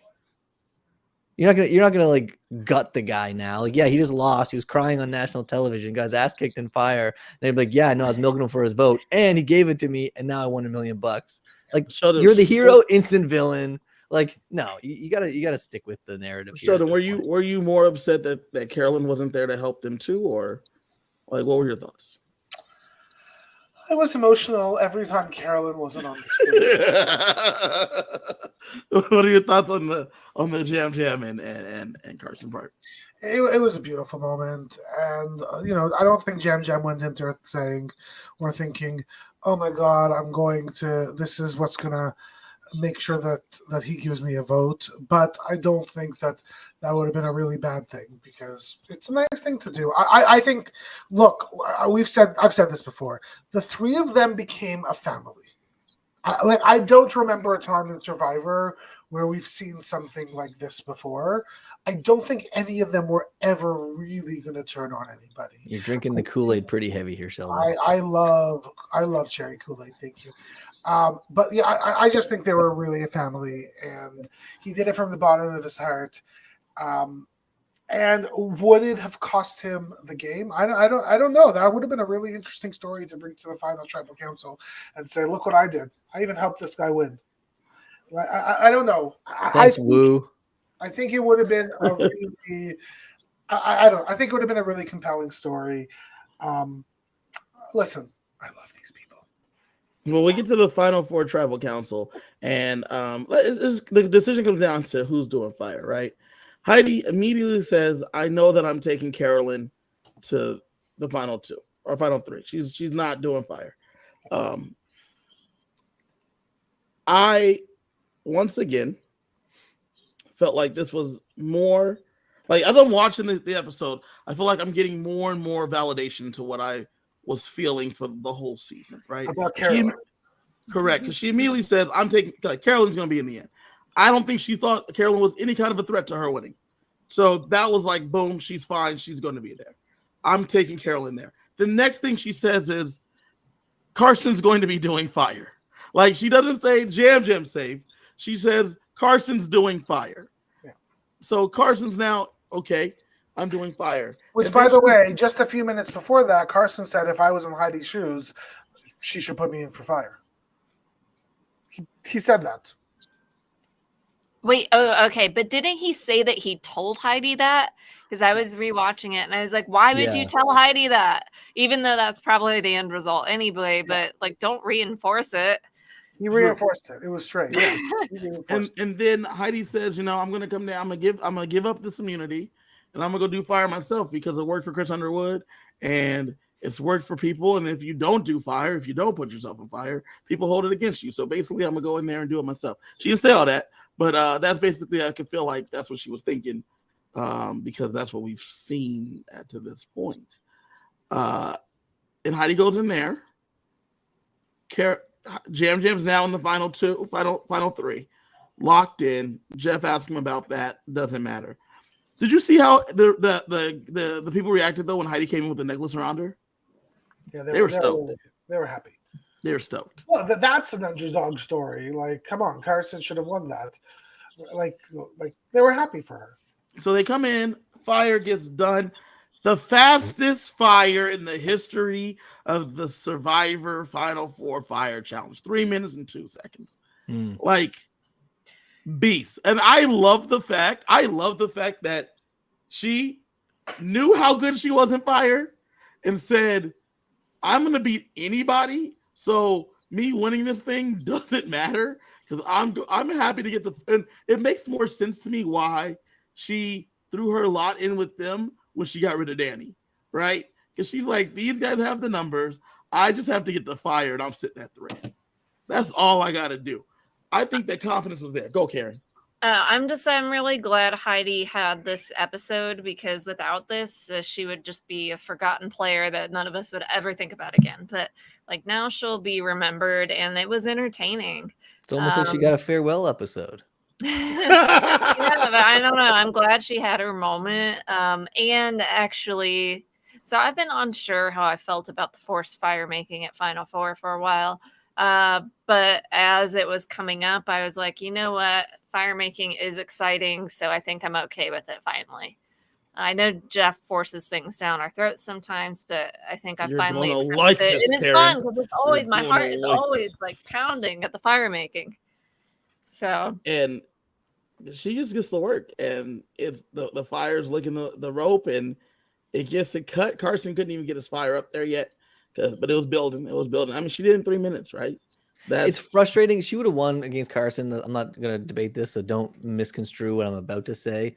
But the fact that she got the record, so much of that has to do with the flame going perfectly straight up. And they built it that way. No. You can't build it that way. Listen, how many times have we seen it? They build a fire in the middle. You can't direct the flames. It's the wind. If the wind is a little breeze is coming by, the flame goes like this. And they have to keep building it higher and higher and higher because the flame is coming off like this. Yeah, the exact same wind. I don't. Okay, listen. if you've ever built a fire, you know the wind plays because never. Yeah, I didn't think so. Every the wind plays a huge part into where the flames go, man. It's but they have the same wind. It's not like they were on different sides of the room in a different country. Okay. No, Sheldon, Sheldon, you're right. Sheldon. The wind never changes direction or magnitude. Sheldon, ever. Robbie's talking about not that night. She's talking about Heidi versus history. I'm saying Heidi versus history. There's a ton of final fire making challenges that you see where the winner wins, but it took them like an extra minute or two because the whole freaking flame, and they're like trying to block it with their bodies. Yeah, who was it that the wind kept like flying like under the rope because the wind kept blowing it? This is what I'm talking about, right? So yes, she won and she dominated, right? But it's like all of the stars aligned for that to be the perfect time. And it's going to be really interesting to see the next season that obviously next season, someone does fire to see, like, I wonder if they've changed the set at all, because I've been noticing that for years where people are building these fires up and they're all going off on these weird angles. And I've been saying, why aren't they moving their body to the side to block the wind? Does production say you have to stay on your stump? Last season or the season before, they did physically move their bodies. I think that's what makes the fire making exciting, though, because even though she had a really good fire going, I said that doesn't mean she's not going to. That doesn't mean she's winning, because how many times have we seen it collapse and they got to start over? And a lot of times the reason why it collapses is because all the kindling that they put on to burn up high, because it's on an angle, it doesn't have enough time to burn the rope. It all burns out and drops back down again. It's like I don't know. Like I was really happy to see it. After the fire making challenge, I might have gone to Amazon to try to buy a flint. So the Canadian Tire down the street, man. Sheldon, you get them like $9. Karen does not like when you prepare for Survivor, so please do not be buying flint and getting ready and preparing. Yes. I think you should learn how to make fire if you're going. Fire and swimming. Those are the two things that you got to learn how to do. Yeah, but how do you get better at swimming? Like swimming. You practice swimming. I don't know. In the water, you get in some water. You get in the water. You just get better at it. Yeah. How do you get better at anything? I don't practice. Know. It's like sports 101. Karen, how many what sports did you play any sports, Karen? Bowling. So how'd you get? Are you a decent bowler? Then you didn't bowl enough. That's all it is. I mean, I'm better than the average. Like, if you just pull someone off the street, I'm going to be better at them. But if you took like a man, I say a man specifically because men can just throw the ball harder. So if you took a man and gave him the right equipment and told him to bowl for 3 months, he'd be better than me very quickly. Okay. It's a very interesting statement. Yeah, okay. We'll put that in the parking we'll leave that there. Yeah, we'll leave that there. So at last, Carson goes home. Carson, probably the best player of the season, goes home. Bob. And I was rooting for Carson to win. I was too. To win everything, I think. But I love Jam too. So Carson goes home, and we get our final three: Heidi, Jam, Carolyn. There we get the jury speaks. They all say nice things about everybody. We now are at the final tribal council. This is the time that things are going. And about an hour ago, I had mentioned, I feel like we talked too much about the final tribal council and the importance. I think people have already decided coming in who they're voting for. I think that happens 90% of the time. And I don't think that this was any kind of a difference, because we get their final tribals, and Sheldon texted me earlier. He thought that Heidi had a terrible final tribal, and I wholeheartedly disagreed. Well, I thought it was terrible too. I disagree. Did I actually? How are three of us all agreeing on this? And let me tell you what. I don't understand. It must be that Kevin's wrong. Let me tell you what. That's it. You've been outvoted, Kevin. All right, muting Kevin. Moving on. The reason I didn't think it was terrible is because I feel like she answered the questions. Yeah. I want to make sure it's clear. I don't think any of them had a quote unquote terrible final tribal council. I think right. I disagree. I know. I don't think that any of them had a terrible final tribal council. The last time I feel like we saw a terrible final tribal council was Mike's, because I think Mike came in winning. Exact same. I was thinking Mike too. Mike came in winning. They asked him the direct questions, and his questions were way different with the answers they already had on the answer key for him. right? Yeah. And I think that's how you have a terrible final tribal. Is that if I have an answer key that I'm looking for you to be in this general area on these answers, and you're way off, I'm like, this is not what I saw. You should only be adding to stuff, not removing from your resume. Correct. And which is why in these three, I think they had a pretty good read on all three of them on what was going on. So when they came in, they hit those questions, and I didn't feel like any of the answers were far off base from where they were being viewed. I loved Carson directing Carolyn to like answer the questions. Like, yeah, that's great. That's great. Great one right there. I loved it. I loved it. Yes, mommy. Yeah, keep it up. Keep it up. I love it. Keep going. Back off that. Stay focused. Stay focused. Yeah. I did not like that Carolyn like was combative with people, but that still played into everything I thought about Carolyn all How along. long final tribal? Real time. Probably I would love to know that. Couple hours, right? Yeah. Okay. We got to keep that in mind too, because that's, I feel like it just didn't start off well for Heidi because she interrupted Jam Jam in the first question. Like, it wasn't her turn to talk, and just like to interrupt him like that, I thought just it put a bad taste in my mouth. It didn't seem off-putting to anyone that was sitting there, though. To me, it was off-putting to me. It could be off-putting to you guys as we were watching. I thought it was jarring, but it actually amped me up a little bit. But it was jarring because what we she were said going to didn't make sense. No, but and that's fine. But the fact, I don't think what she said mattered. I think the fact that she interrupted showed that she was going to fight for her votes in that moment, because it happened so early that in the tribal council or final tribal, whatever you call it. I thought, listen, she's here to play. She's here. Now, was she overstepping a little bit? Yeah. I think she practiced too much, and she had rules in her head of, okay, in final tribal, I have to do this. Because one of the things that I think shot herself in the foot was she kept saying, thank you for the question. Thank you for the question. And when you say it like, hey, thank you for the question, I appreciate whatever. Like, it sounds like, hey, thank you for asking. Here's what it is. I appreciate the question. Here's what it is. That's fine. But when she first and second time she delivered it, it almost sounded like she was being ignored. And I was like, oh, thanks for asking me a question. Like, just, I don't know what it was, her delivery on, like, hey, thanks for the question. Like, yeah, I'm still here. Don't forget about me. And I was just like, oh man, I don't think it's coming out the way she thinks it's coming out. To me, all of those are true, Robbie. To me, it just felt like her perception of herself and the game were quite off. And I think it was evident in Carolyn's and Jam Jam's reactions. Jam Jam a couple times came in and said, yeah, no, that's not what happened. This is what actually happened. And then you saw the jury agreeing with him, right? And so that was, to me, where I was just like, okay, I actually believe that she may have been able to pull it off. Like, she really did have a fantastic end game. And I just don't think she sold what she did well, and what she tried to sell wasn't what the jury believed was actually what happened, nor was it necessarily actually what happened. So one thing that I thought was, go ahead, Karen. Oh, I just felt she came off as desperate. Like, it seemed really desperate, which, like, I understand. And also, it did seem a little overconfident, but at the same time, I do believe that if you're going to win the game, you have to believe yourself that you had the best game. Because if you don't believe it, how can you convince anyone else? So I think she tried to convince herself that she had the best game, but at the end of the day, she just didn't. I thought one thing that happened, I don't know if Heidi said it or if someone else said it, but they said, someone mentioned that what moves did Jam Jam and Carolyn do that were not done by, like, not thought up by Carson, right? I don't know if someone said that in the jury or if Heidi mentioned that.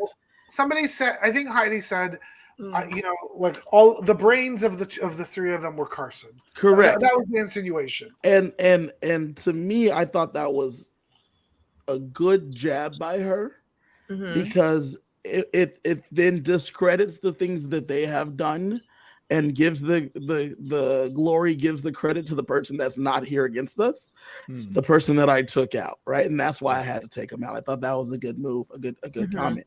But the reason I bring that comment up specifically is because we were talking about if Carolyn was there with Heidi and Lauren that Carolyn would be able to take credit.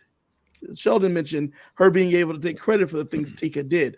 I think they continue to give Carson the credit, just like they did last night on the show in the jury. Carolyn doesn't. I don't think they did. It was Heidi who said that. It wasn't the jury who said that. And so Heidi's perception was that it was Carson making the brainiac. So only Heidi had that perception. You're saying? Yeah, you know what? There's no evidence of anything else. No, but Heidi's story is a lot simpler than that. And I was expecting was for her to go in there and say, listen, when our tribe started at the very beginning with the Ahsoka tribe, we lost Claire, right? We lost Claire. So there goes an ally really early in the game. I don't have Claire. Then we have the showmance going on here between Matt and Franny. So I can't be the third wheel in that and trust them long term. And we lose Josh on a tribe swap. The only person that I even have a chance to bond with is the biggest most aggressive player on the tribe, who typically I would try to get out. I somehow make a bond with this person, use them as a meat shield, get him in front of everybody, and yet I'm part of all the decisions he made. I'm in part of all those conversations until it's time for him to go, to the point where I even voted for him to go before everybody else did. And then got away with it. Got away with it. Lied to him about it. So now I'm stranded by myself with the Tika 3 plus a few others. And what do? I build up the threat level of a Lauren. I build up the untrustworthiness of a Jamie, and then I get everybody keep targeting everybody else because Loli Olmi's here, and then I recognize that Carson is the one pulling the strings. Carson is the head of the snake over there. So I win the most important immunity of the season. I give it away to take off the head of that snake. I take him out with fire. I found immunity. I fought to get here harder than they had to do because I didn't have a trio of people winning stuff for me and coming back. Like, where's that argument? Where is that Heidi from this final tribal? That argument is Kevin, untrue, you might say it's pointless because they all had their votes made up. No. That's untrue, though. But where is that argument? But it's untrue. It doesn't have to be true. What I just said is believable. No. It's not believable to the people that are voting for you because they were there. So what part of that? What part of that didn't happen? So like the parts that didn't happen. So her and Claire weren't close. No, but she was no longer an option. This is a number gone. But starting from the beginning of the story, me and Claire weren't close. So I can't the Franny, Matt, and Danny were there. So so you can't say that I didn't have Claire as an option. Claire was never an option for you. How do they know that? Because they were there. How do they know? How do they know what Heidi and Claire were up to? Because nobody cares about Claire anyway. Like this is no what one I'm cares talking about. That's like the weakest part of the argument. No, that's the beginning of the argument, though, right? Sure. The next point you hit is that so I had no choice but the team with Danny. Yeah. She was in with Danny from the first day. It wasn't like that. We had no other option. It's not that she had no choice, but she used him as a meat shield, and she admitted that. So getting to the meat shield part, that part's true. The next part that's untrue is her building up Lauren. She didn't build up Lauren as a threat. Danny did, right? Danny was talking about the things she had. He was there. Franny was there. And that's the hard part is that, I loved the things you just said, Robbie, but people were there to fact check that. I think she loses the one vote she gets because they're there, just like Mike saying things that they did not feel were true. So what then did Jam Jam do unilaterally? I'll tell you 100%. Bar none. And unilaterally. This is what he made. He made them laugh. He made them laugh. Okay. And the laughter throughout the season endeared him to the people, even as a threat. It disarmed them. Right? Do you know how he made them laugh, though? He insulted them, or he would say something that was offensive that anybody else in any other season would get roasted for. Robbie. He would be like, oh, it's just me. I'm Jam Jam. Robbie, I work in sales. I've worked in sales for a very long time. Yeah. The way that I've been extremely successful is I literally roast the people that I'm selling to. Yep. And then I laugh, and then they laugh, and then they buy from me. This is a factual statement. So and winner of Survivor. And I say this to the people. Funny. I'm saying, give me a movie. Give me something. I'm telling you, because that endears you to them. Okay. It's endearing, right? It's lighthearted. And it disarms them, and then you also roast yourself. He roasts himself too by showing that everyone's fair game. It makes them the threat level go down, and they laughed, and everybody's having a good time. And by doing that, though, he seemed like a big threat already, but then he was able to make the social bonds. And then on top of all that, he spoke to them. He was able to speak to the things that he was doing. Sure. And that's how he won, like truly. I still don't think he pushed a single move in the game, other than not being a target.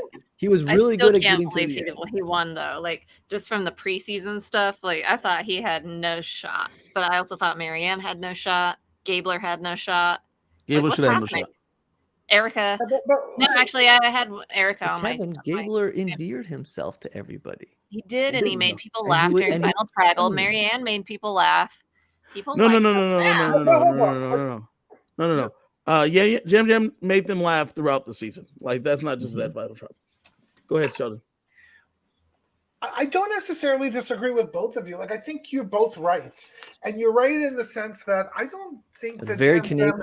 This is the Sheldon I love, the Fancy McFencerson. This is the Sheldon I love. The amount of times he's been so nonchalant. He's been taking it for Kylie today. I gotta come in. Somebody's gotta fill in for Kylie, and it's been very difficult. I'm doing my best, but like here's the thing. I think you're both right. I don't actually think that he did a move by himself.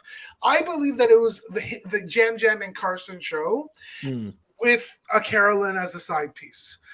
I do think that's what it was. I think she was an extremely important side piece for various reasons. But I believe that it was the two of them together. And no, he can't say I made this move or that move or that move. But I do think that Kevin is right because it wasn't, I think, actually just the jokes. I think that's how you get in and start the conversation. I think he was the go-between. I don't think he was. Do you think it was a Dom and Wendell? Except for Dom went out in fire. Like, is that kind of what you're saying? Like they were a duo. They made a ton of moves together. Yes. And it just like Quinn's like and they had it was George and Jerry and they had Kramer coming into the house the entire time. Like I do think that's actually I think you just nailed that. I kind of think that's what this was, what the season was. George and Jerry and like it was the two of them. But I think the difference between him and Carson is that I think he probably was the Bond. Like I think he was the. That's got to be a meme. Somebody please make that. I'm gonna let you go, Sheldon. But just the image of Carolyn busting in the door, saying in the apartment, "What's going on? What's going on, Carson?" I found these free lobsters in this trap. Like, yeah. Sorry, Sheldon. Go ahead. Smell my breath. So all I was going to say is that I think that Jam Jam used humor to get in. It's it's what you use, Kevin. It's what I use with my students. It's what I use with everybody. I use humor to get in. That makes people feel comfortable. And then I could be the real Shelley, and you could actually feel my soul and my heart. And that's how he connected with them. I also think that I assume he got a shit ton of information. I also think part of the story is that he kept on getting votes. And that story that he was able to tell, that he kept on getting votes and everybody that voted for him was the next one out, that is what happened, right? So I think all of those pieces put together. I also think the story of him being able to sort of find people's baseline and then see if they're telling the truth or not. I don't know if that's true. Part of me thought that was a great story. But it was a great story. There's no way he was memorizing the exact twinkles and everybody. And you unlike what Robbie was saying about Heidi's story, like you can't fact check that, right? Because you don't know if he's. So you can lie about that. That was great. I have a lot of respect for people who just boldface lie in Final Tribal. That's what I said this before this year. I think that's a good story because how would anybody know? It's like if he said, "I've been up every night looking for idols." While everyone was sleeping. I was eating food. Yeah, but that would have been silly because he didn't. I know, but I'm saying somebody could say that, right? Like Carolyn could have said that. Heidi could have said whatever. I played an idol. I was up all night. Like, well, we've now talked about two of them. Sheldon # Carolyn robbed. Go ahead and tell us how it took you 35 minutes to figure that shit out. Oh no, I saw it long ago. I had no interest in talking about Carolyn for a while. So now we are back Go ahead and tell me how Carolyn was robbed here. She here at Final Tribal. I don't think she was robbed. I was just I'm just trying to get on your nerves. Look, I do think she could have gotten the vote or two. I think she deserved that. But the truth is, I think that Jam Jam coming in was the clear winner. Coming into that Final Tribal, I think that he won. He won based on his social game. I think he won because he was right on the vote most of the time, whereas Carolyn was not. And I just don't think that Heidi was able to tell that story as he did, nor did she have the ability to make the connection. I don't think Carolyn was robbed. I think she deserved to lose compared to Jam Jam. I think there was a potential. She could have won even against Jam Jam if that final Tribal Council performance was an absolute sell. Like, she had to bring she had to do that. She didn't. And even so she had to be a different person than she was. That's the thing is, I think at the end of the day, my argument about Lauren with you. They don't respect her as a person. I mean, they do, but as a player. As a player. They never respected her as a player. They don't respect her as a player as much. I can tell you how. The way that Heidi immediately put her in the Final Tribal, the way that that Carson talked to the camera and said she's a wild card, the way that Jam Jam was talking to Carson saying we can't tell her who we're voting, the way that Danny blatantly went out at her, the way that Brandon and Danny talked in front of her, the way that Josh thought that she was his only option because she was on the outs, the way that she was an outcast. All of these ways were all just off the top of my head of times we watched them not respect Carolyn. So then for her to be in the end and for anyone to then think that, she could have got these people that did all this to her all season to then vote for her in the end. Two ways that would have worked for her. And again, I think based on the performance, based on the season, the right person won. Like, I'm not arguing about that. But two ways. Number one, I think if she would have made the move to cut the Tika and brought the girls to the end, I think that would have been the move that was able to do everything. And I wanted to ask you about this. Crap. I wanted to ask you about that. 1 second. It would make people say, holy crap, that crazy lady that we thought was crazy ain't that crazy after all. She found an idol, she played it for an ally, and then she cut his ass when she wanted to and needed to win. Like I think that would have been the winning move for her. I think it would have been really hard to differentiate herself compared to the boys. So if she does that, right, and this is one thing I've been thinking about for a while, and I want, before we have the resident Carolyn lovers to speak, I would like Karen and Robbie to speak on this. If she cuts Carson and Jam Jam, having known who those two were all season, with Carson valuing loyalty and Jam Jam being a little bit bitter, do they vote for her if she's in the end? I think so. I think that, again, I think Heidi is not getting enough love here. I think agree. That if Heidi runs the table again and there's nobody else there to shake up the world, but here's the thing, if you're saying that Carolyn just made all these crazy moves, then it can be interpreted two different ways. One, you voted out all the people who had the best chance of beating you. Genius. That's the only way to play Survivor, in my opinion. You have to vote at the people who have the better chance of beating you. Give yourself the best chance to win. Or they could have said you voted out the people that had the biggest chance of bringing you to the end, your allies. Why would you risk your game? For a better chance to win. It's an easy question to answer. Do I think they would have voted for her? Sure. I don't think her voting them out would have made them bitter enough not to vote. But that doesn't mean that Heidi couldn't have earned it as well. I still think Heidi should have earned more than one vote. I think the thing it comes down to is that Heidi's social game was not good enough. And that's what it is, because we can make arguments of her game being good enough, but at the end of the day, social is like 80% of the drive for people. But isn't it hilarious, though, how Heidi can control her emotions, can be analytical, can get along with her tribe to the point where her social game was strong enough that when she voted for Danny, was the only vote that stood out, she still had the alliance and was able to roll with that and lie to him and have him believe. The question, though, was that Heidi or that Danny? No, but okay, fair. But let me finish my thought. Okay, let me finish my thought here. The reality of the situation is Carolyn is so different in the way that she acts and responds and communicates that in spite of that, she was able to build some bonds. Same thing can be said with Jam Jam. And where he shines isn't that, he was going around making everybody laugh all the time. It's that when he screwed up because of his own personality, he was able to recover with his humor. He was so boisterous with all of this look at me attention that his humor had to be used as a coping mechanism to rescue himself from the situations he put himself in that Heidi didn't. And I feel like a lot of his social bonding was actually survival instinct from saving himself from the mistakes he kept doing. Whereas Heidi was like, listen, I'm cool, calm, collected.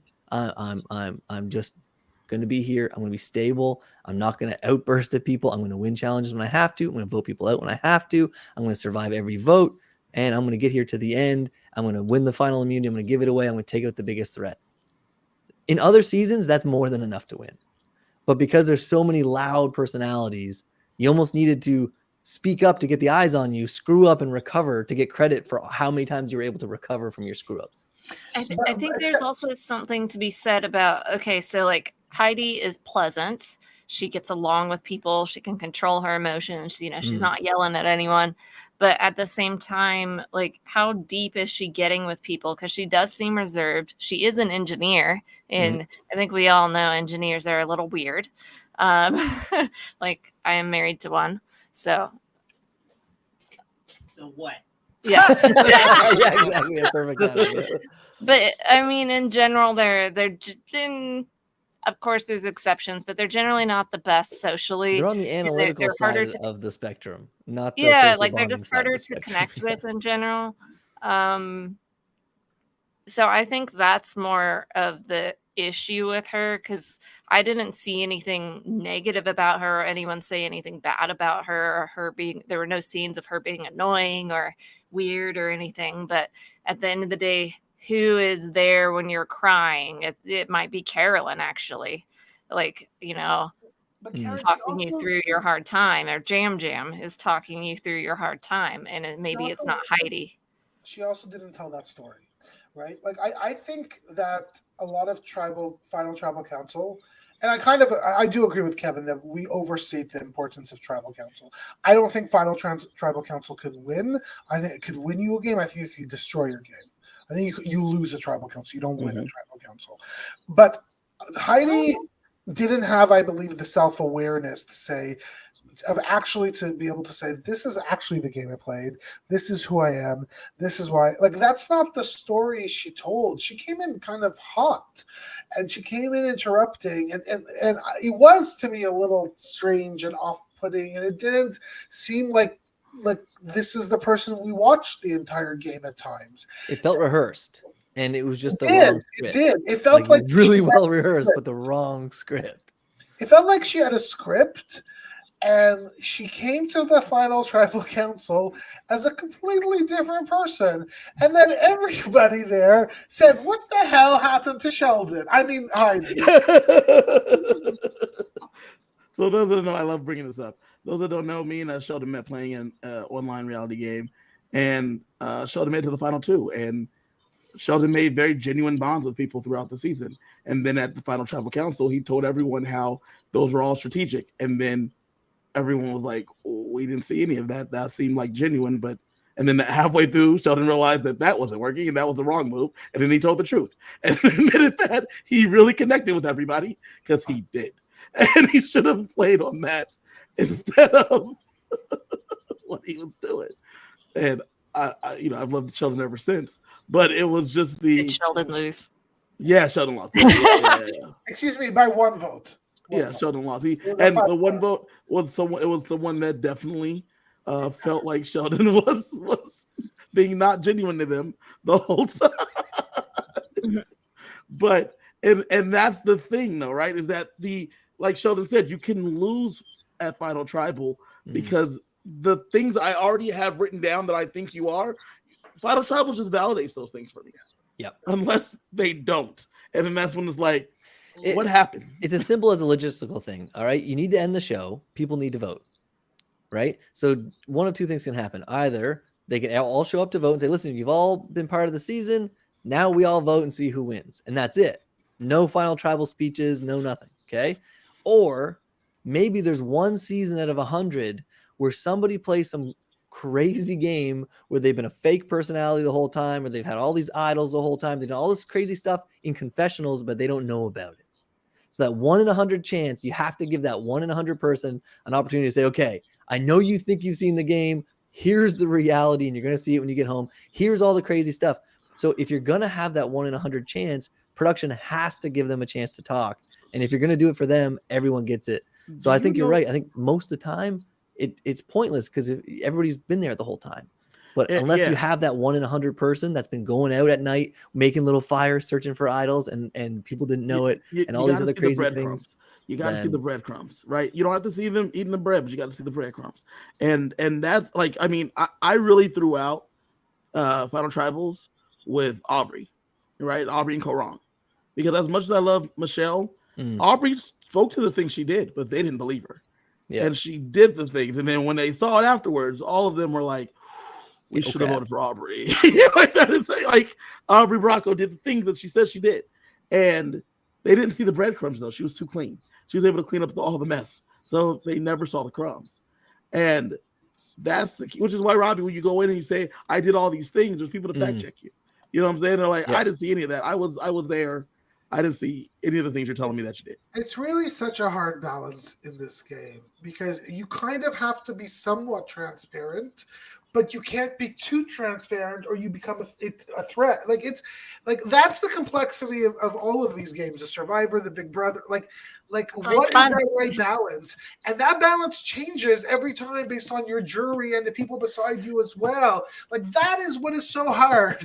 Well, and I'm going to throw this in here for the last time of the season. I think the shorter format screws with a lot of that aspect of the game because everybody is you do a challenge, you do a vote, you do a challenge, you do a vote, you do a challenge. There's very little opportunity to do anything behind the scenes, to do any secret stuff to talk about when you get to Final Tribal. There's very little seed planting today, foster that seed tomorrow and then vote on it the next day. Like there's very little of that now. It's almost all, I'm going to talk to you right now. Can I trick you in this moment? No. Okay. Who's the safe vote? It's like that's all we get now is I'm going to talk to you for 30 seconds. Do I feel like you might believe me in this very moment? No. Okay. Who do you want to vote out so I don't go? And then that's the episode. Whereas before it'd be, okay, I'll talk to you a little bit. And then tomorrow morning, I'll talk to you a little bit. And then tomorrow night, I'll talk to you a little bit more. Then the next day we'll vote, or the next morning I'll talk to you again. Like kind of massage it a bit. Now it's just like, you should throw it at the wall. If it doesn't stick, okay, who's safe? Okay, that's who we're doing.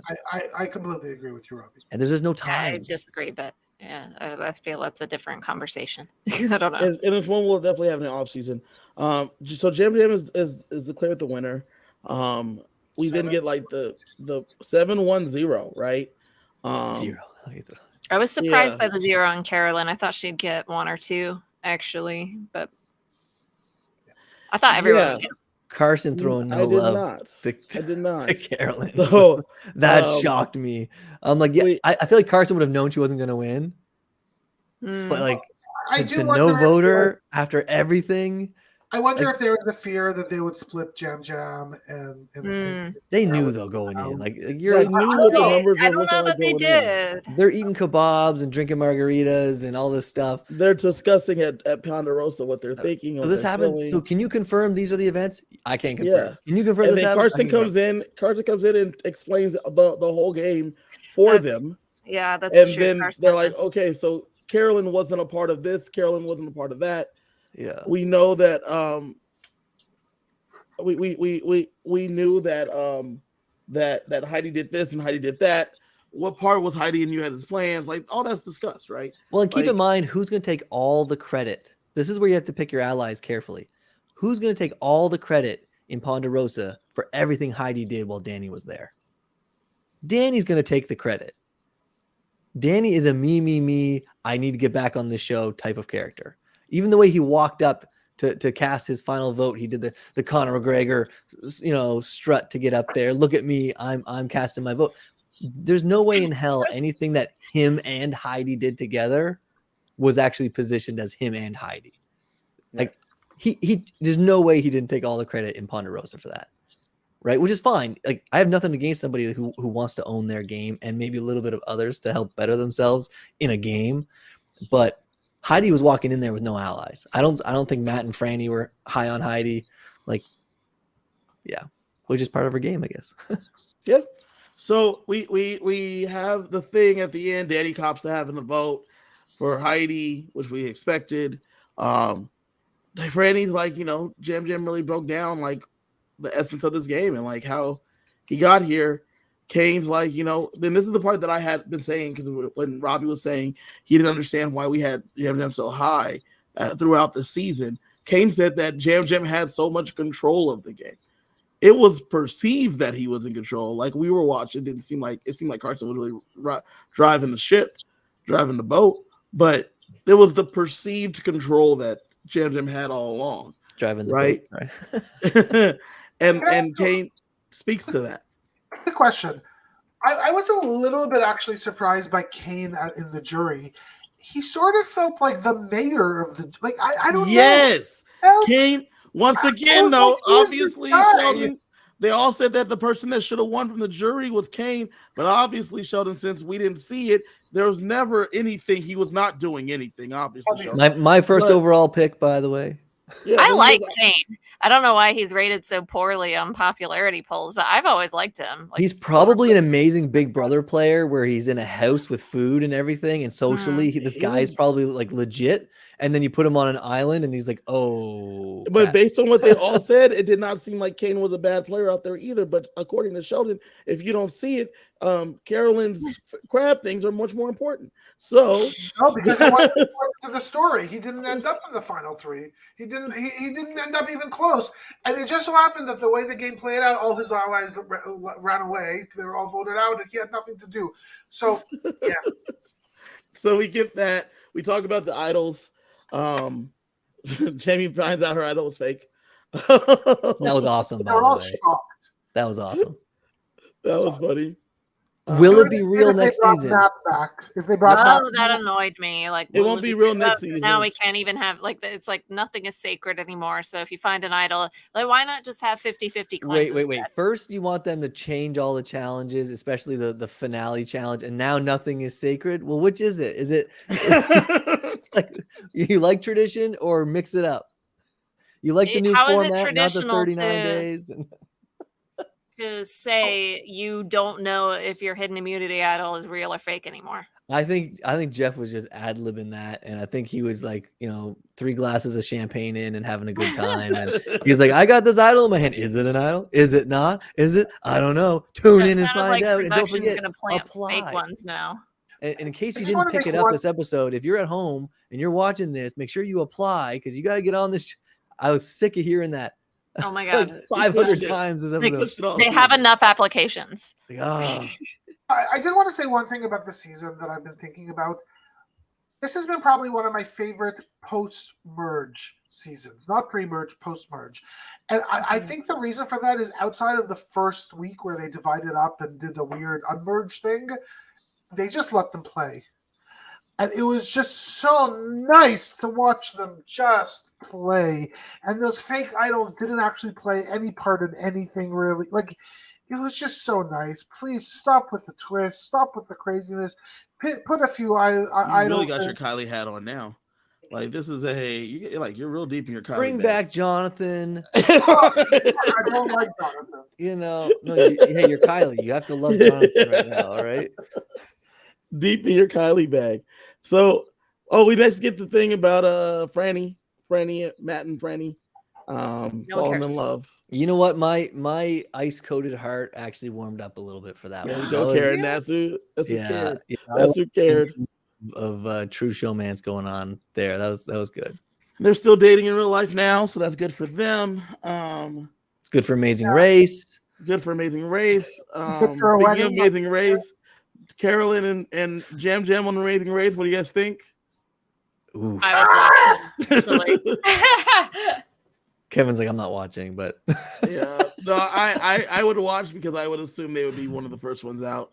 I would love him on Traders. I don't think they wouldn't go far. Yeah, they would not go far.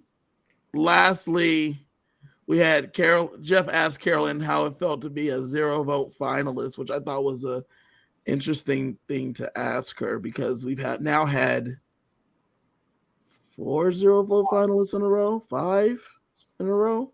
Michelle didn't get any votes on 40. I was like, who's Michelle? Oh, 40. Yeah, Michelle on 40 on Winners at War. Michelle didn't get any votes. Xander didn't get any votes. Romeo didn't get any votes. And Carolyn. No, Owen didn't get any votes. Oh, that's right. That's true. And Carolyn didn't get any. So Jeff asked what that was, and then she said she feels like a disappointment. And Lauren's like, don't feel like it. You did good. She's like, I want to impress my kids. One more reason though that they shouldn't be doing the recap show right after it, because this is like in MMA when they interview the guy after just getting knocked out and they wake up, what happened in the fight, and then the person has no chance to watch the tape. They have no chance to even recover mentally. That was especially last season with Gabler winning. Like, you picked the most emotional player that we've seen in a long time make it this far at least. And then you ask them after they just got their heart ripped out. Most emotional person in one of the most emotional moments of their life, because yes, they had kids, they had other things, but you just lost $1 million. You just got shut out. Okay, you didn't get a single vote out of 8 votes. You didn't get one. None of the jury that you just spent the last 25 or whatever days with, depending on who they are, they didn't give you a single vote. Carson that you tried to save didn't vote for you. All these things that you're like, I'm so confused right now. I don't know what's happening. I can't wait to watch it back and find out. Or even forget watching it back, Robbie. I can't wait to ask these people. Like, I haven't even well, that's it. And she's still starving and tired. The game isn't over for her, right? And all of a sudden it's like, give me, please. And obviously you're the most articulate person we've ever cast. In your 30 seconds, tell me, concisely how does it feel right now?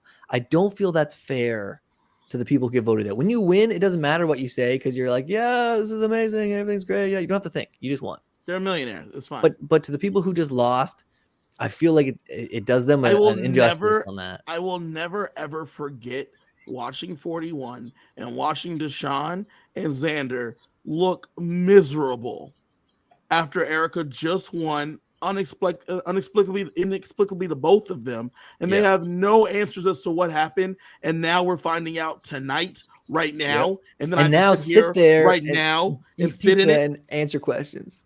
Here's some champagne. Let's refill those glasses and celebrate season 42. Let alone Carolyn can't have that champagne, right? Yeah, that was awkward too. Yeah, or Carson for that matter. But yeah. It's anyways, I love this show and I have no problem that they had to do different things due to COVID. I have no problem with that, but I feel like that. Yeah, I don't like those moments. They make me feel uncomfortable. Yeah. So with that being said, that wraps 44. I'm very happy that I'm going to be able to be here with you guys to cover 45. I thought for a second I was going to have to not be able to be here and have to give up the show if Carolyn had won. But alas, she did not win, and all has been restored in the Survivor universe after that Gabler win, inexplicably. That's been done. Guys, what did you guys think of Jam Jam as an overall winner? What did you guys think of the season? Karen, go first. I think of all the people to start with, a great winner. I think great winner overall. Pretty good season. I would have to, analyze to rank it. But just give me real quick. We've had 44 seasons now. Top 22, bottom 22. Top half, bottom half. Top half. What about winner? For sure. Definitely top half as well. Top half. Sheldon. I completely agree with Karen's answers. This is a guy who won not because of his moves. He won because of his social game. And those are the players I like and think are the most valuable. And I find the most interesting to watch because it's not about a checkerboard. It's actually about your ability to connect and be a human. And that's exactly what he showed. And and this season is also certainly the best of the post 40. I'm not completely sold yet on all of the stuff that we've seen post 40. In fact, I'm very not. But certainly the best, not because of the structure of the game, but because of 3 people that I thought were really cool to watch.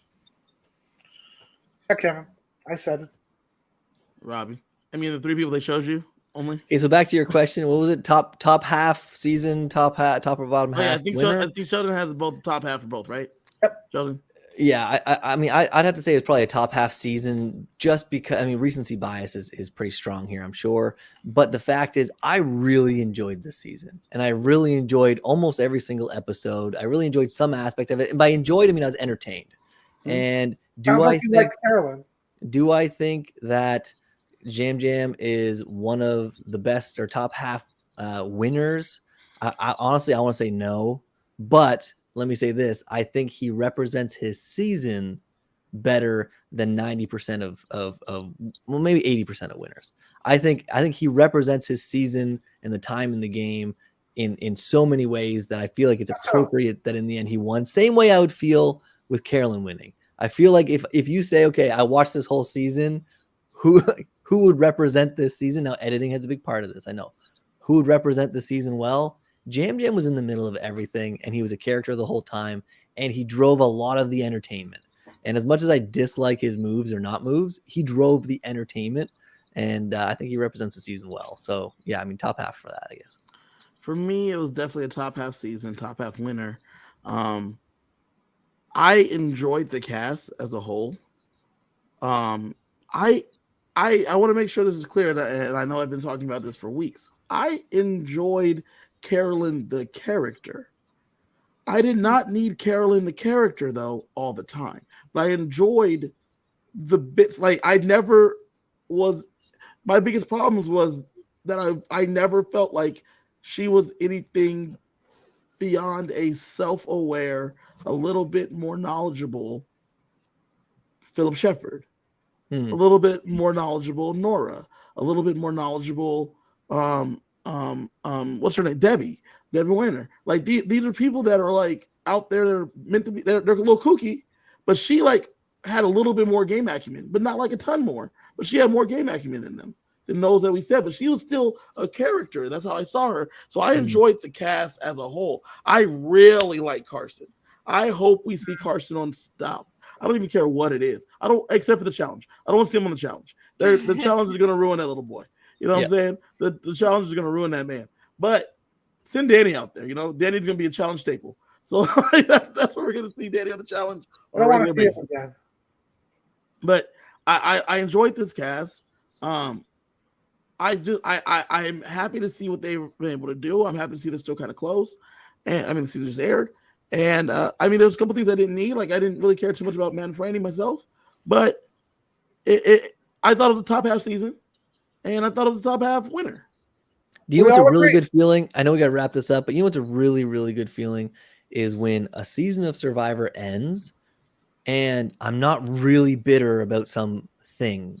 Like the hourglass twist that everybody hated, or it seems like for the last, I don't know, 5 years, maybe there's either a character that was just a horrendous human being, or it's just something that made me feel like it was tainted for some reason.